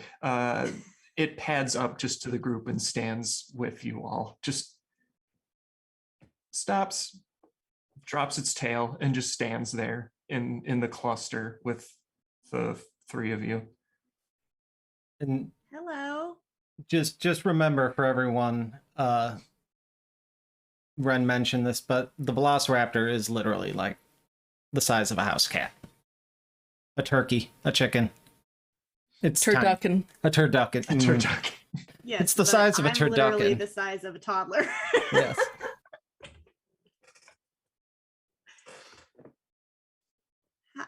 Hi there. And I'll kind of like do the thing you do when you meet a new dog for the first time, where you kind of like put the back of your hand out for them to sniff. So that may not be a good idea. It doesn't look like it's hurting anyone. Maybe it's friendly. It will, I will look into your face, Kestrel, with those cold reptilian eyes that look decidedly friendly. And I will sniff the back of your hand and make a deliberate point to wag the tail and give a pointed look up at Wasari as well. DM's question. I'm sorry to ask a ridiculous mechanical question, but does a Ghostwise Halfling's telepathy work if I am a velociraptor or other animal? Yeah, because that should still work because you still have your brain in you. Mm-hmm. Beautiful. And I'll just in turn go in everyone's head. Hi, it's Eden. Hey, it's Eden. Yo, what did I miss? It's Eden. Oh, wow. And I like, so Kestrel's hand has been like moving to just about to give whatever scritches would be on a velociraptor, and then she kind of like halts and just like pulls her hand back. Is it weird to scritch a friend? Apparently. As this realization has come upon all of you, the train does pull up. Oh, look, the train's here. Are they gonna let you on the train like that? Is there like a price for pets? I don't know. They typically stow the pets in the cargo. And they have to be in some kind of a crate or a holding. They're not just going to let the pets go wild all in one crate. Yes. Also, I'd still need a ticket. Yeah, and then I'll just shape change back. That's I mean, if impressive. you want, there's awakened animals that have purchased train tickets before. It's not that weird for a telepathic velociraptor to offer a train ticket to a conductor, I guess. Bookstore was a bust. Oh, sorry. I've always wanted to see a dinosaur in person, though, so thank you.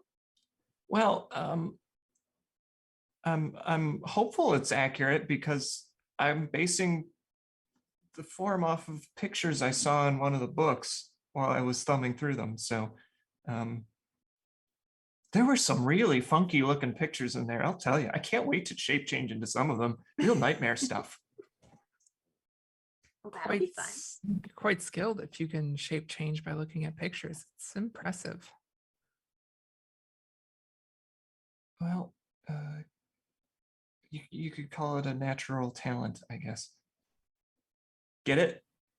Because wild animals? Okay. Should we get tickets? Yeah. Yes, let's.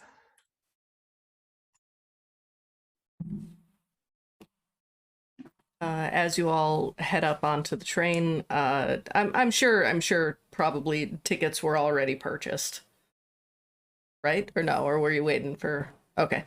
You get up on the train. Each of you has your ticket.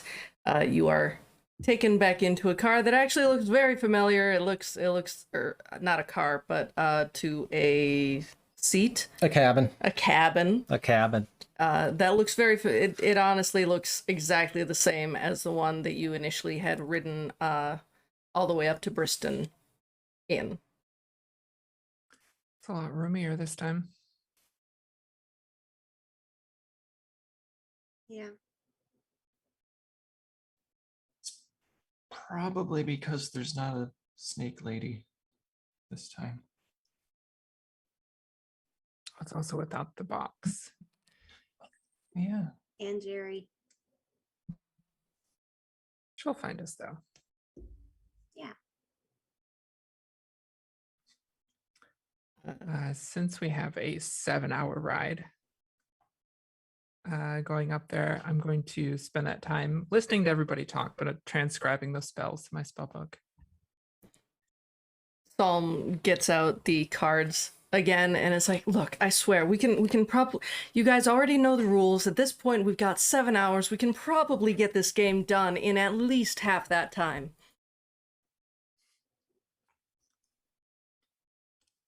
Okay.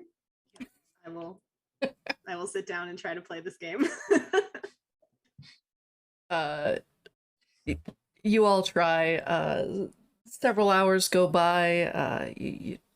Train ride is honestly pretty easy. The guy comes in, clicks all the tickets. To the best of my knowledge, there are no issues.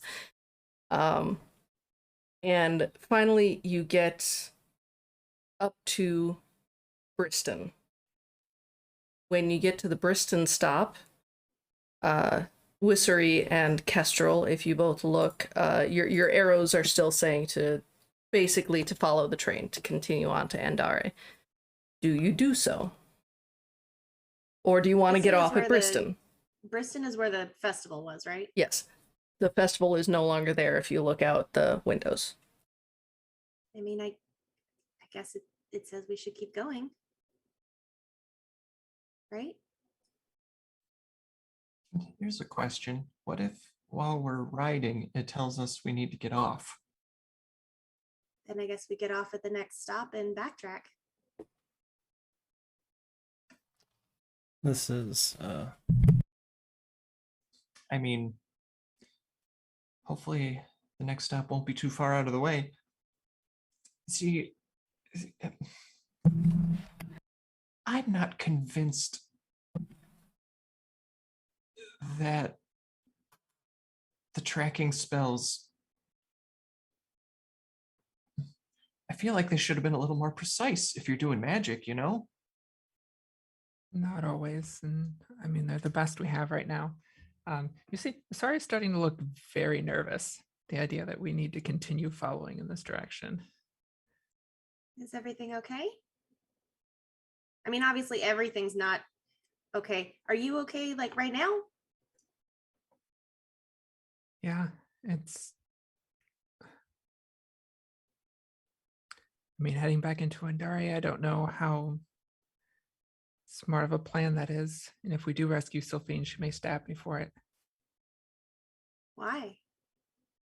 because I came all the way back. I mean, if I'm seen, they'll know exactly where I am. Well, I mean, we're not going to let anything happen to you, so.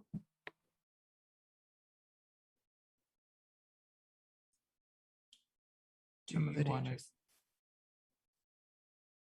What was that? I was just going to ask, do you want to get off here and continue over land, or are you okay riding the train to the next stop? DMs, how far is the next stop?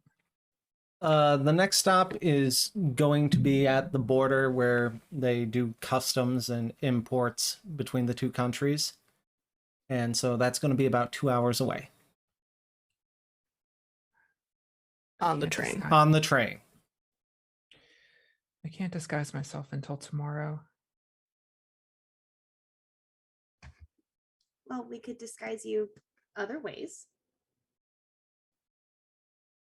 It's true. But I mean, if you really think it's not safe, then we can get off. I mean, we have to do it regardless. And it's not going to help her at all if we take 10 days to cross the border. It's true.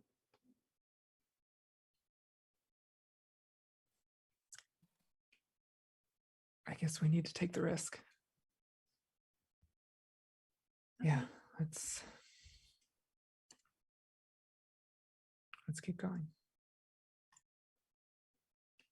Train pulls away from Briston. You have another 2 hours, and at this point, Psalm, like, Before Mhm. before that happens, because you are copying spells from a spell scroll, sorry, you do need to make 2 Arcana checks for me. Make sure you're able to copy those successfully. Yeah, I'll roll them both at the same time. The blue one is alarm. Pretty good. What is my Arcana? That's a 25 for alarm Okay. and a 19 for disguise self. Yeah, you had no problem copying both of them. As you are used to when copying from scrolls, the scrolls themselves burn up as soon as you copy them into the spell book. But you are good to go as you have successfully transferred them from their scroll form. As she's doing that, I will pull out the disguise kit in my inventory that I am proficient with. And I'll just, and like, so I pull out this kind of like a little caboodle kind of looking thing, and open it up, and it's got like stage makeup and false lashes and like stuff that you'd see in like a performer's kind of makeup kit. And I'll show it to Wasari and just say, I can't do it magically, but I mean, I can make you look pretty different with this if you want. Yeah, it's worth a shot. Okay. So then as she's copying, I'm just like flitting around her, like just doing different things. If to you just would, try to change her appearance as much as possible. if you would please describe like exactly what her face. Well, no, I guess first performance check, right? It would be a wisdom disguise kit. Wisdom? I Okay. believe it's wisdom. I'll give you charisma if you want. Disguise kit. I will take charisma over wisdom for sure. You're taking more artistic liberties with the makeup and the paint. Yeah. But We'll take a roll. Okay. We'll see if it's a Picasso or a Pollock. Right. So charisma and then proficiency. Okay, 24. Yeah, describe what you did. Sure. So I do some like creative contouring just to kind of change like the shape of her face a little bit. She's got like, now it looks like she has really like kind of thin underface and very like proficient cheekbones. Because that's the kind of Caitlin doesn't know how contouring works. I just know that this is a thing that you can do. And then I pull her hair back, and then like do kind of like a fake bang almost looking thing in the front to kind of like hide part of her face. Like false lashes, big eyeshadow, just to kind of, obscure more like the general face shape. And then I kind of just go, so this is, you may have to tell them you're a performer or something, because this isn't really like normal makeup, but it's the kind of makeup I know how to do, and you definitely look different. And I'll like kind of pull a mirror out, and like it does look good. It just looks very theatrical. Oh, thank you. Maybe we're a traveling duo? Yeah. Or like you're a dancer and I'm your backup music. Okay. Now you just need a stage name. What's your stage name? She looks completely lost at that. Okay. Your stage name is Clarissa Smoothfeet. You could come up with, I didn't come up with the band name. You could come up with something better maybe. I do like Clarissa though. Clarissa works. Okay. It sounds decidedly non-elven. Yeah. I think it's good for this. Oh, I also will pull, when she says that, I'll pull a couple of like pieces of hair down to kind of like cover the tops of her ears so they kind of fall that way. Of course.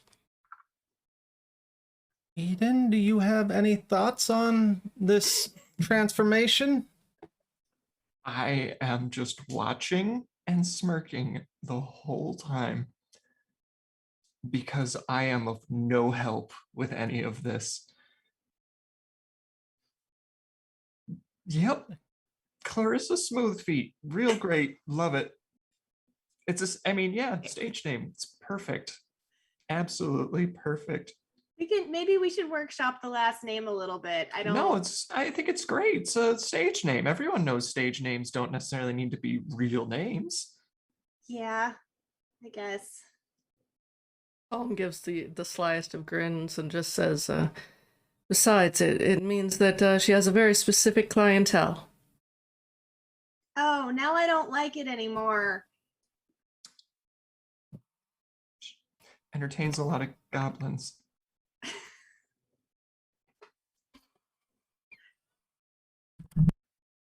How about Clarissa Twinkletoes?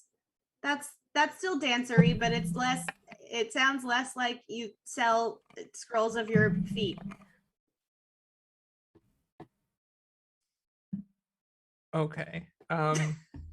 She could Sure. also be a real good bowler. That's true. Hopefully this works because I feel ridiculous. Well, you look good.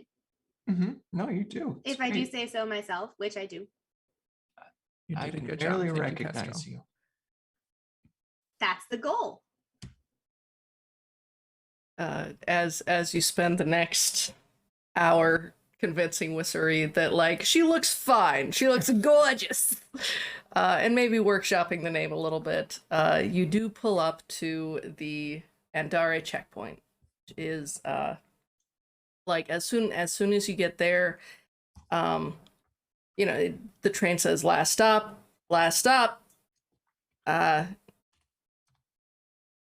Andare checkpoint, last stop. I didn't name it. It's fine. It's fine. So you would at this point they go through all the cargo and all of the loads and the checkpoints, and you have to pass through just a nice little visual inspection. Make sure you're not carrying anything too illegal. They're not gonna, you know. So while they will ask to like just look at each of your weapons, they're not going to confiscate any of those. None of them are like super OP or anything like that. They're just standard weapons you would have on your person. But you can see that they are checking other people's like luggage and the boxes that they have with them, things like that. Has anyone looked at their pocket watch recently? I would have kind of had it out, yeah. Yeah. In that case, You notice as you started getting closer to Andare, because the watch is a little fickle and that not that precise overall, but it is still for Wasari, it's still pointing in the same direction, but Kestrel, yours has started to deviate south to some degree. And we are traveling You are east? traveling west. west. That's like what I said, but the opposite. West. West. Okay. It hasn't fully deviated from the western course, but it's starting to. Is it vibrating or just? No, it is not vibrating. I'm looking at the map now. handy dandy map. Where were we before? You were in Escania? Okay, and so it's pointing down towards like Enrilar. Yes. And Raylar, yes. Okay. And for the obvious two people who would recognize that, it would be Wasari and Iden, because that is the elvish fiefdom that is closely tied and in the Feywild.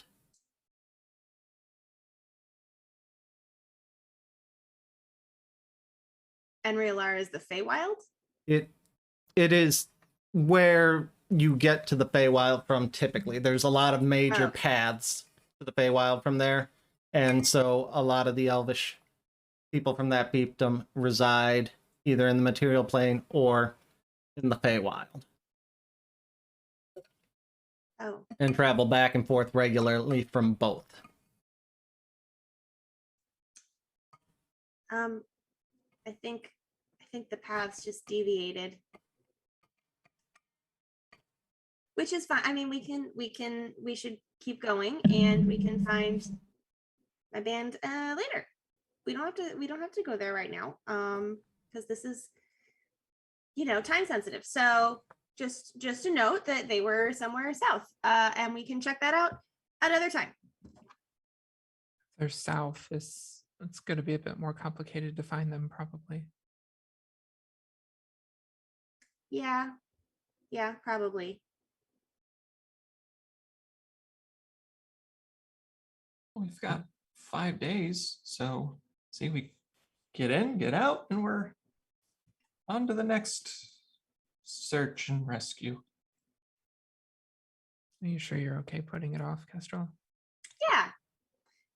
I mean, it's, they're not in, they're probably not in, I mean, I don't know for sure. I don't have any reason to think they'd be in danger. And your friend definitely is. So, yeah, it's not a rush. I mean, even if I don't find them, it's not the end of the world. So, yeah, let's keep going once we get through this whole checkpoint situation. Psalm puts her hand on Kestrel's shoulder and just kind of gives it a squeeze and like nods. But y'all made it through the checkpoint just fine. None of you have anything like too nefarious or notorious on you.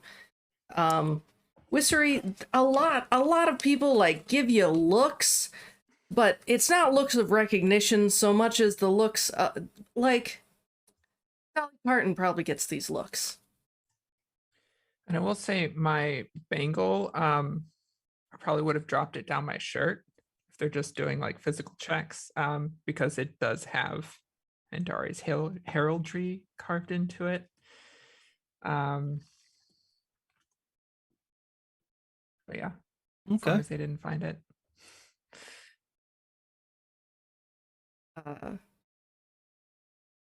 So as you clear the checkpoint, catching a little bit of eyes here and there, you come out into the main portion of the station where you're able to actually switch trains. There's only one train for your entire fiefdom, and you know it goes to this touristy town. So this is where people do the switch, and they just head there to spend a couple days away from civilization or experience elven culture in its finest.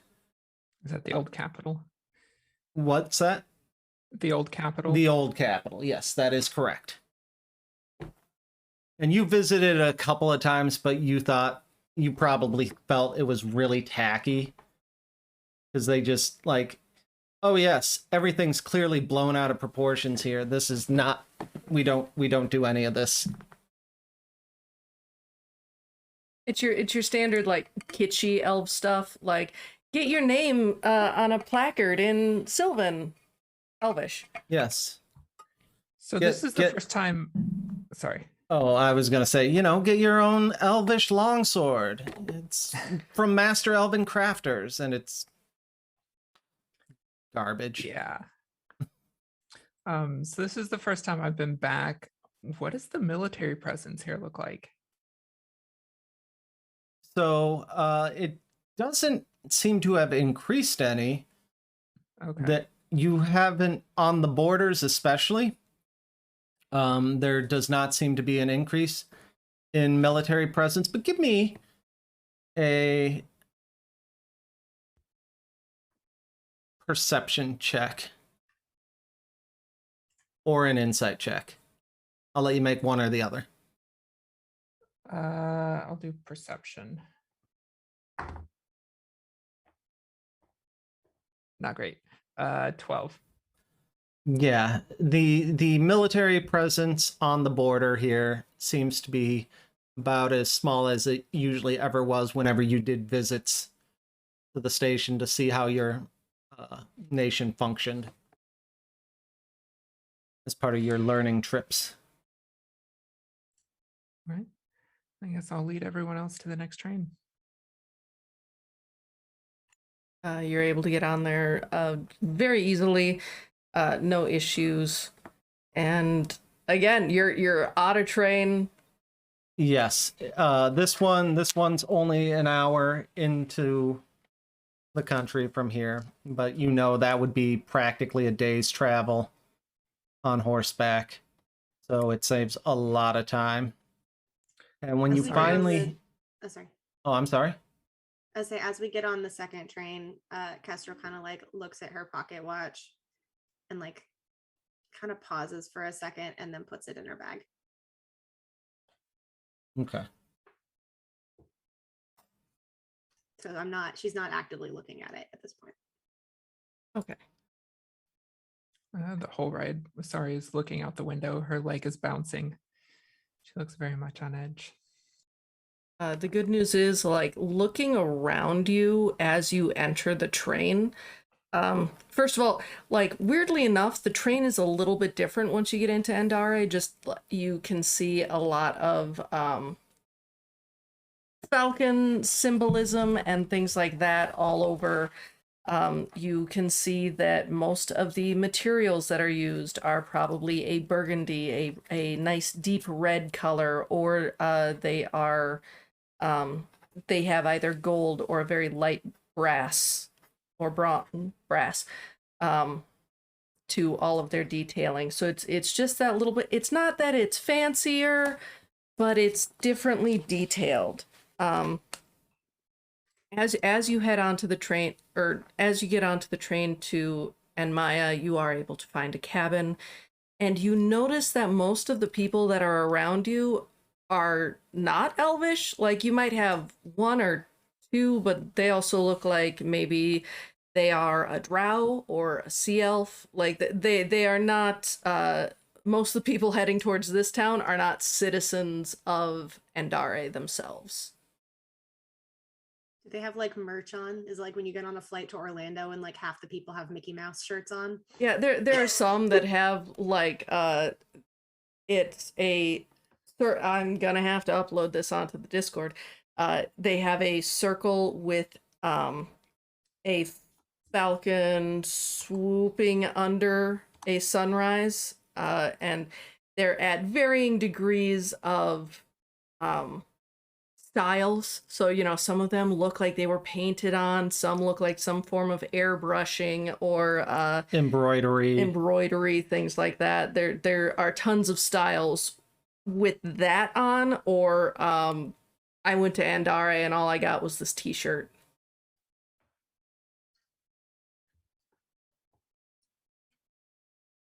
Just sitting, looking around in the cart. An awful lot of falcons around here. Is that like a big thing? Seems like a big thing. Was it like?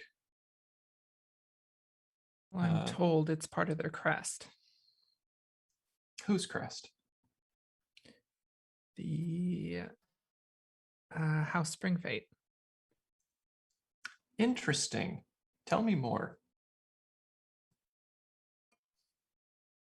What more would you like to know? I don't know.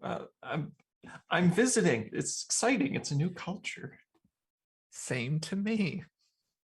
But I you only know what I read in the brochure. Oh, okay. Sorry. I thought maybe you had done some more research before we all decided to come here. You know what would be fun? I'll turn into a falcon.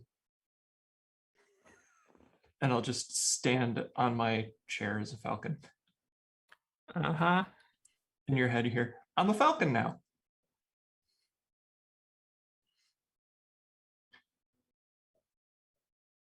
Kestrel, Sorry. again, resists the urge to scritch. I don't know why. Every time they turn into an animal, I just want to pet them, and I shouldn't. Psalm turns to you and, well, I feel like if they're okay with it and you're okay with it, like it's and Yeah, she but how do you ask someone if how do you ask someone if you can pet them in a way that isn't weird? We're whispering. I've decided now. yeah, okay. Like midway through the conversation, you're like, how do you decide to pet someone? And she's, well, I guess, is it okay if I pet your arm? To you, Kestrel. I mean, yeah, but And then that she was like very, weird. very awkwardly is just like, See, it's weird. no, you're right, I shouldn't have, you're right, it is weird. I mean, the first time we met them, I was carrying them around in my hands for like 15 minutes. You can't just, it's fine. And there was that whole thing where you were like holding their foot or something as they transformed. Like it's very awkward. I understand. It's weird. But like, look at this falcon. It's so pretty. I just want to, it's fine.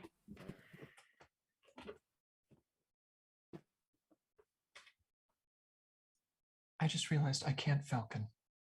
Because it flies. Oh, sad no, now. yeah.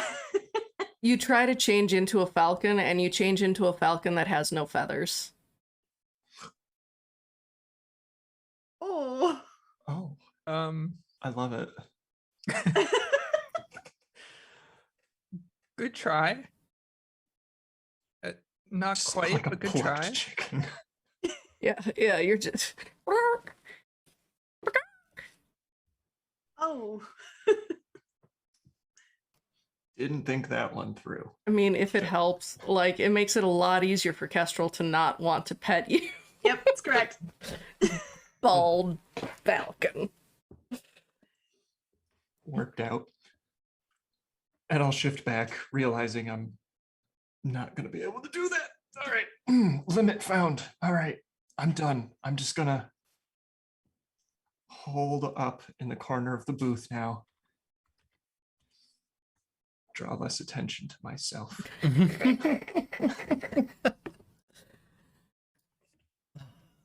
The rest of the ride, unless anyone would like to do anything, say anything, you absolutely may. Is pretty standard. You're able to get as the train is going, you're able to get some food from a trolley if you would like, because at this point you've been on trains for like 9 hours or something like that, and that continental breakfast did not last the whole day. Right. And you're able to enjoy the beautiful rolling hills of Andare as you're traveling through. And you see a few mountains off in the distance, but overall it's very scenic. It's not the flatlands of Escania that you're used to.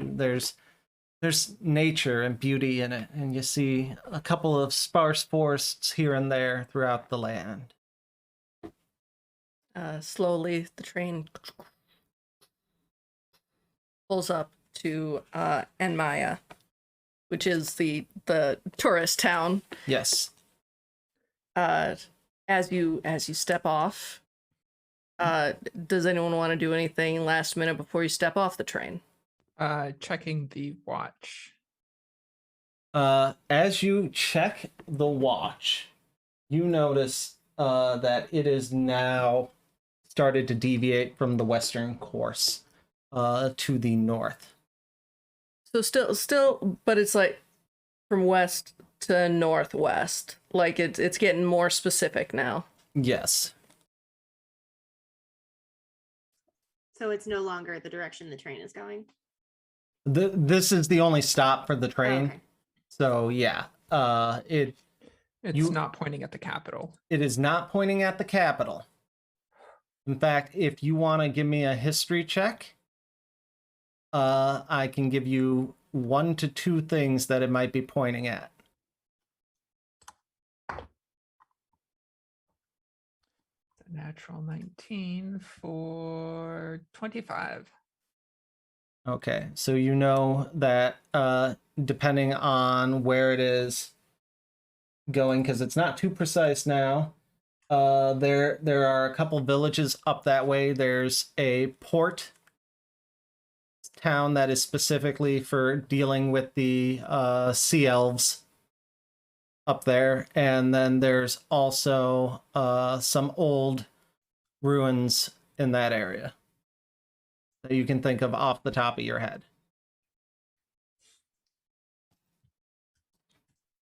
Well, at least we've got a direction. Yeah. It'll be on foot from here, though. But as you get off the train, you are all greeted by the beautiful, brightly colored uniforms of your native people, Wasari. You see them, like the town guards are in a full color guard uniform.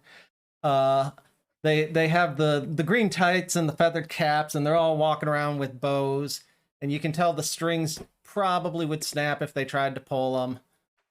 But it is like, greetings and welcome to the beautiful, luxurious elven capital of Admaya. Come, try our shops, drink our mead, and eat a chicken leg while you are here. Oh my god. I just kind of turn slowly to the rest of the group. This isn't really what it's like, is it? No. Okay. We maybe try to find a stable or something, get some horses and get out of here. Yeah, I think that's best. You're we- as you leave, you hear other people getting the same greeting as they step off of the, and they're like, "Oh, it's so authentic." But you are very easily. There are several like maps of the town, and make sure to go check out this meadery or this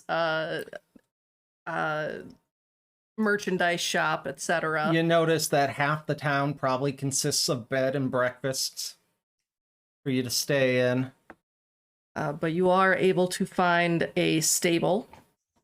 And as you're walking up, you can there are definitely horses, but there are also like other kinds of mounts that you could get depending on what you need. So for instance, there are larger animals for if you had something heavy, or there are smaller animals if you're like a single person that just needs to get one place really fast. Hey, what's the really fast option? So it is.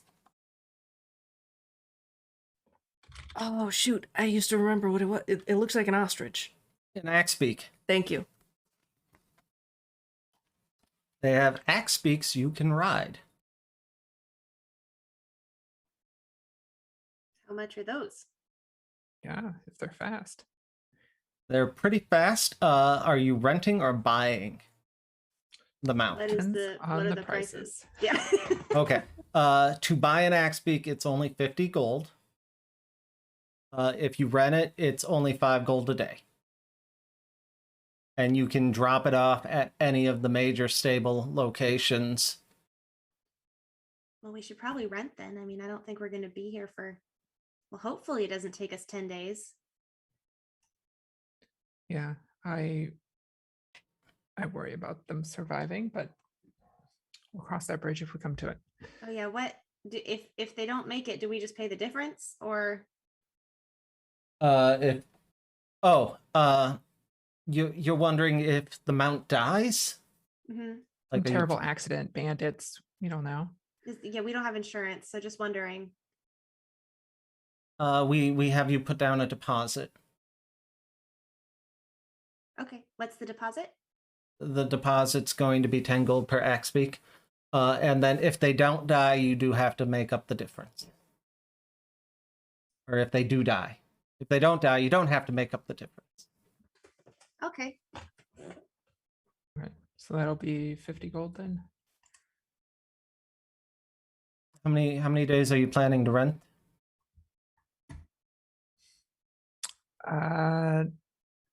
DMs, how far would the port city be? It'd probably be 2 days on Axebeak. Tops. Well, hang on. Let me do quick measurements here. No, it's a day. It's a day. Maybe we should rent for 2, just in case. I think so. Yeah. 5 of them for 2 days. 5 of them for 2 days. Well, 4, because Jerry's not here. Oh, that's true. 4. So that's 40 gold, and then another 40 gold for deposits. So 80 gold total. Realizing now I really should have broke some of this platinum.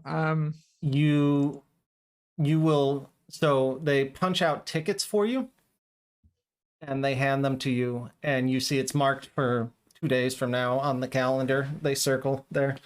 It's like, and if you're late, we'll just charge you the difference when you bring them back. Sounds good. I will Great. hand them 8 platinum. Thank you very much. I'm sorry, I didn't realize. And then they actually they give you back 3 platinum. You're using local currency. That's the outsider's rate when we have to do the foreign exchanges. Points. Good to know. Good thing we went to that currency exchange place.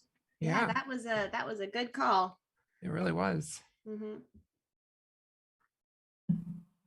Well, great. Thank you. Thank you. Leave very Be kind to quickly. your birds. And so they take you out back to the stables, and they let you each pick your mount. If you would like to name your mount something based off of like the random pool of axe beaks they have available at the time, feel free to.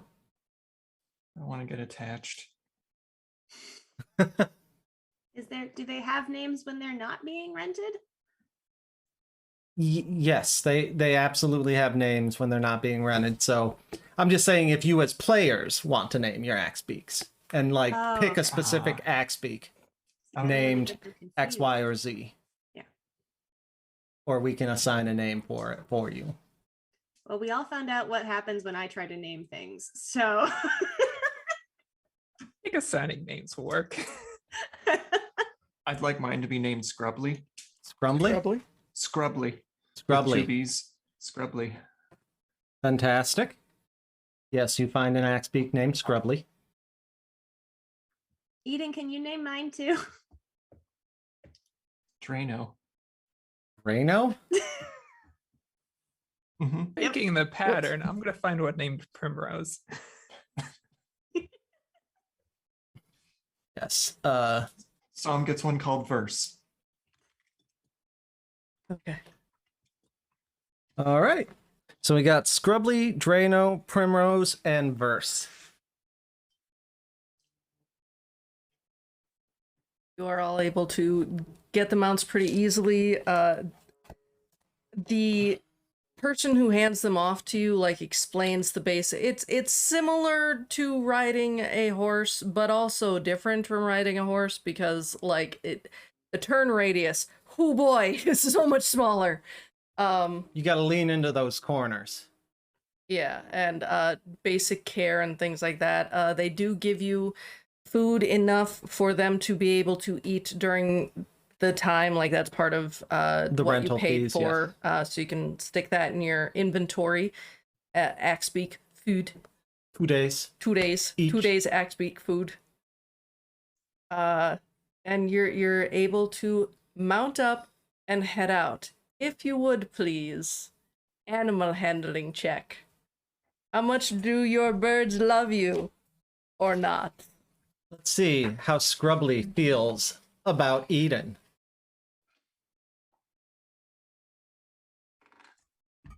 That's a natural 20 for me for a 22.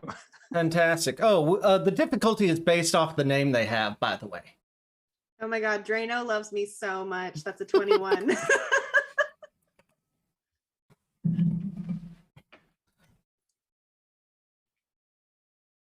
And I'm also keeping an eye out for somebody is following us. Okay. Okay. I meant to say that while we were going through town, but yeah, especially now that we're is- heading out. That is going to be a perception check, if you would please. Wish that 20 was for that. Oh, not bad. My dice like me today. So Wasari, you are able to handle your axe beak. Primrose Thank- is a wonderful mount, smooth ride the entire way. Kestrel, what did you get? 21. 21.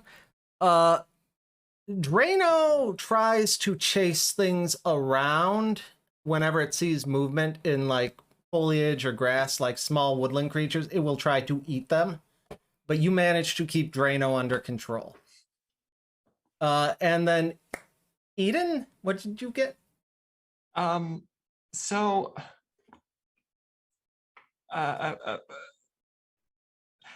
as I'm approaching Scrubbly, I rolled a 13 and I used my guidance cantrip as well. Essentially, I am kind of envisioning that I have my orb out in my hand, my little star orb, and as I'm kind of getting close to Scrubbly, it kind of pulsates a little bit, and I can, to anyone paying it enough attention, you'd hear me almost muttering to the orb, like, okay, yeah, all right, like that, fine. And it wound up giving me +1, so it wasn't very helpful, but that's a 17 total, as I'm basically taking a little bit of extra help from a magic rock. Fantastic.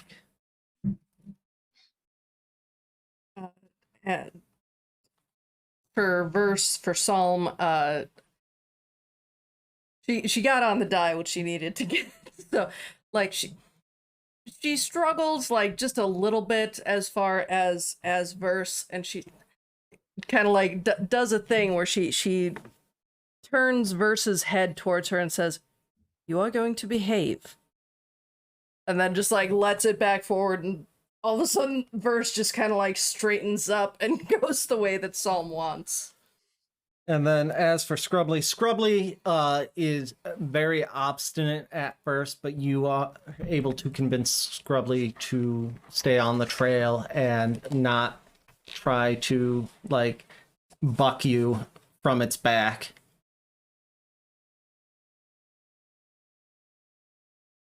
And with that, you ride off into... Wait, yeah, they're heading northwest. You ride off into the sunset. Yes, yes. And 19 on that perception. what? The perception. 19. A 19. Okay, I was looking for the number. Oh, sorry. So with a 19, you don't notice anyone following you. You think your disguise might have actually worked. But as our party rides off into the sunset, I think that is where we are going to end today's episode.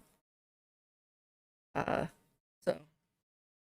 good job. You all survived your first jaunt into Andare so far. For our sign off, if you would please tell us who you are, where we can find you, and what your favorite part of today's episode was. And we'll start off with Wren. Oh, hey, I wasn't expecting that. Hi, I'm Wren. You can find me on the internet pretty much everywhere at Thorny Dryad. I am an amateur podcaster, streamer, audio editor, a little bit of everything. When I am not here every other Sunday, you can find me on my Twitch channel Tuesdays and Wednesdays and Saturdays at 6:30 Eastern, where I do variety streaming. I'm also the voice of a character called 8 in a podcast called Roads Uncharted, which is available through any of your favorite streaming audio podcast platforms. My favorite part of today,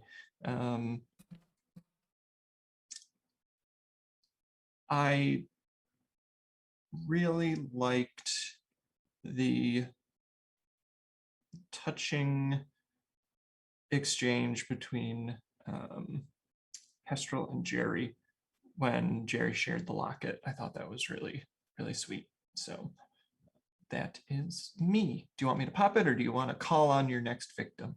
You pop it. I will lock it. Boo. I'll pop it over to Anna. Oh, hey, that's me. Yeah, so I'm Anna, aka Archival Dust Bunny, most places on the internet. Queer and trans advocate, museum worker, TTRPG streamer. You can find me on Twitter at Archival Dust Bunny if any of that sounds interesting. On the Sundays when I'm not here, you can find me on Guild of the Phoenix at 8 p.m. Eastern, playing Cyberpunk Red, playing a medtech desperately trying to keep a group alive who for some reason really wants to die.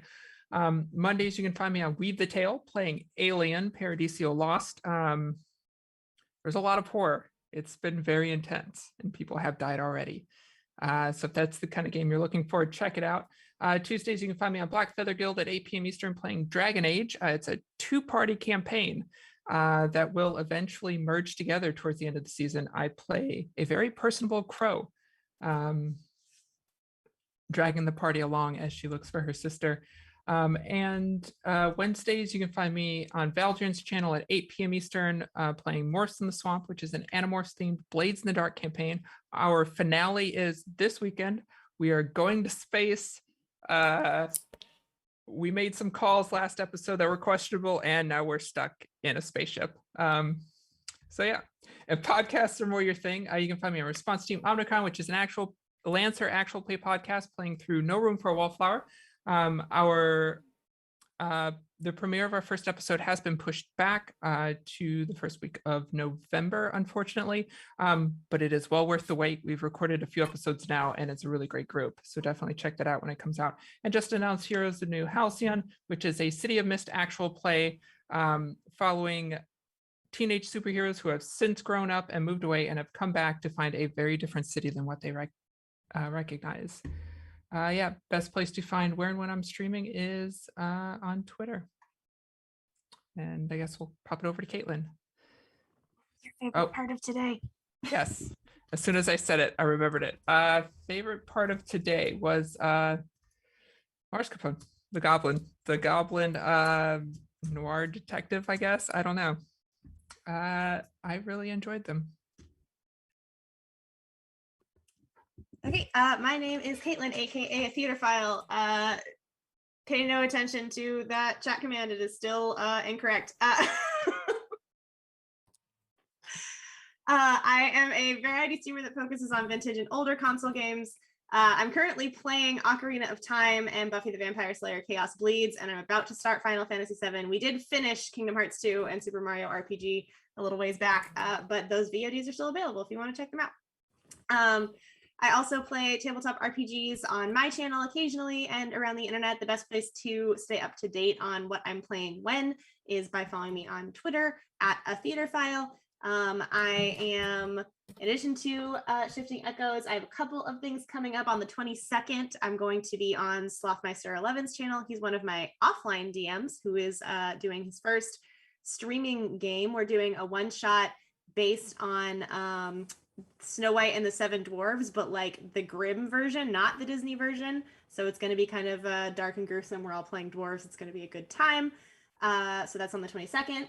And I will be on Lady Dame's channel in early November for the reading of My Immortal, the best worst fan fiction ever written. So that'll be exciting and fun as well.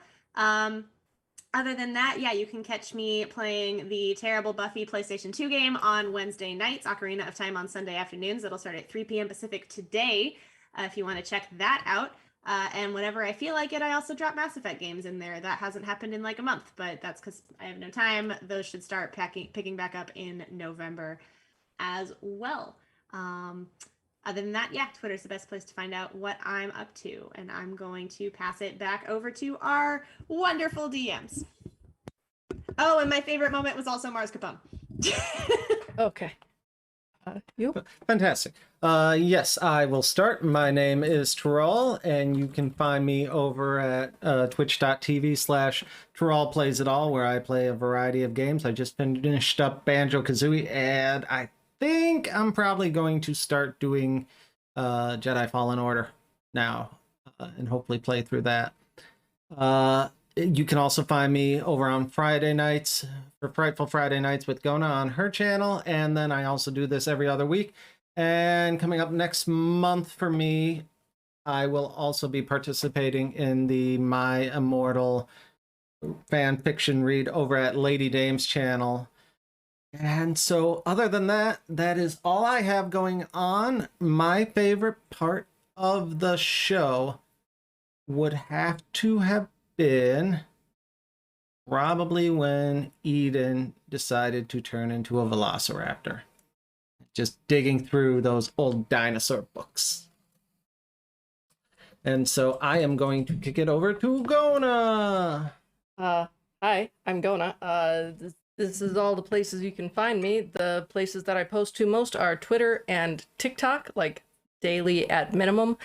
I stream League of Legends, RP games, and horror games with Teral on various nights, Monday through Friday. And do this every other week. And I will also be participating in the My Immortal read-through. If you would like to check out this episode, is going to air 1 week from now, so next Sunday at 12:30, and all past episodes are also on my YouTube channel. If you would like to catch up and see, like, why are some people crying? Why are we nervous to be in this town? What's going on? Go check it out there, and you can get some more of the backstory. My favorite part was probably completely panicking on what to do for a bookstore, and so just throwing a Xerophel into my campaign, because if I can't make it related to Neil Gaiman, it's not worth doing. But I think we are going to end it there, and I'm going to send y'all off to there was a specific Weave the Tale, which they also do tabletop RPGs and are wonderful people. So we are going to raid them. Please come back with us for October 24th, where we will continue this with episode 6. I'm very excited, and I'm sure that no one will die and it will all be great.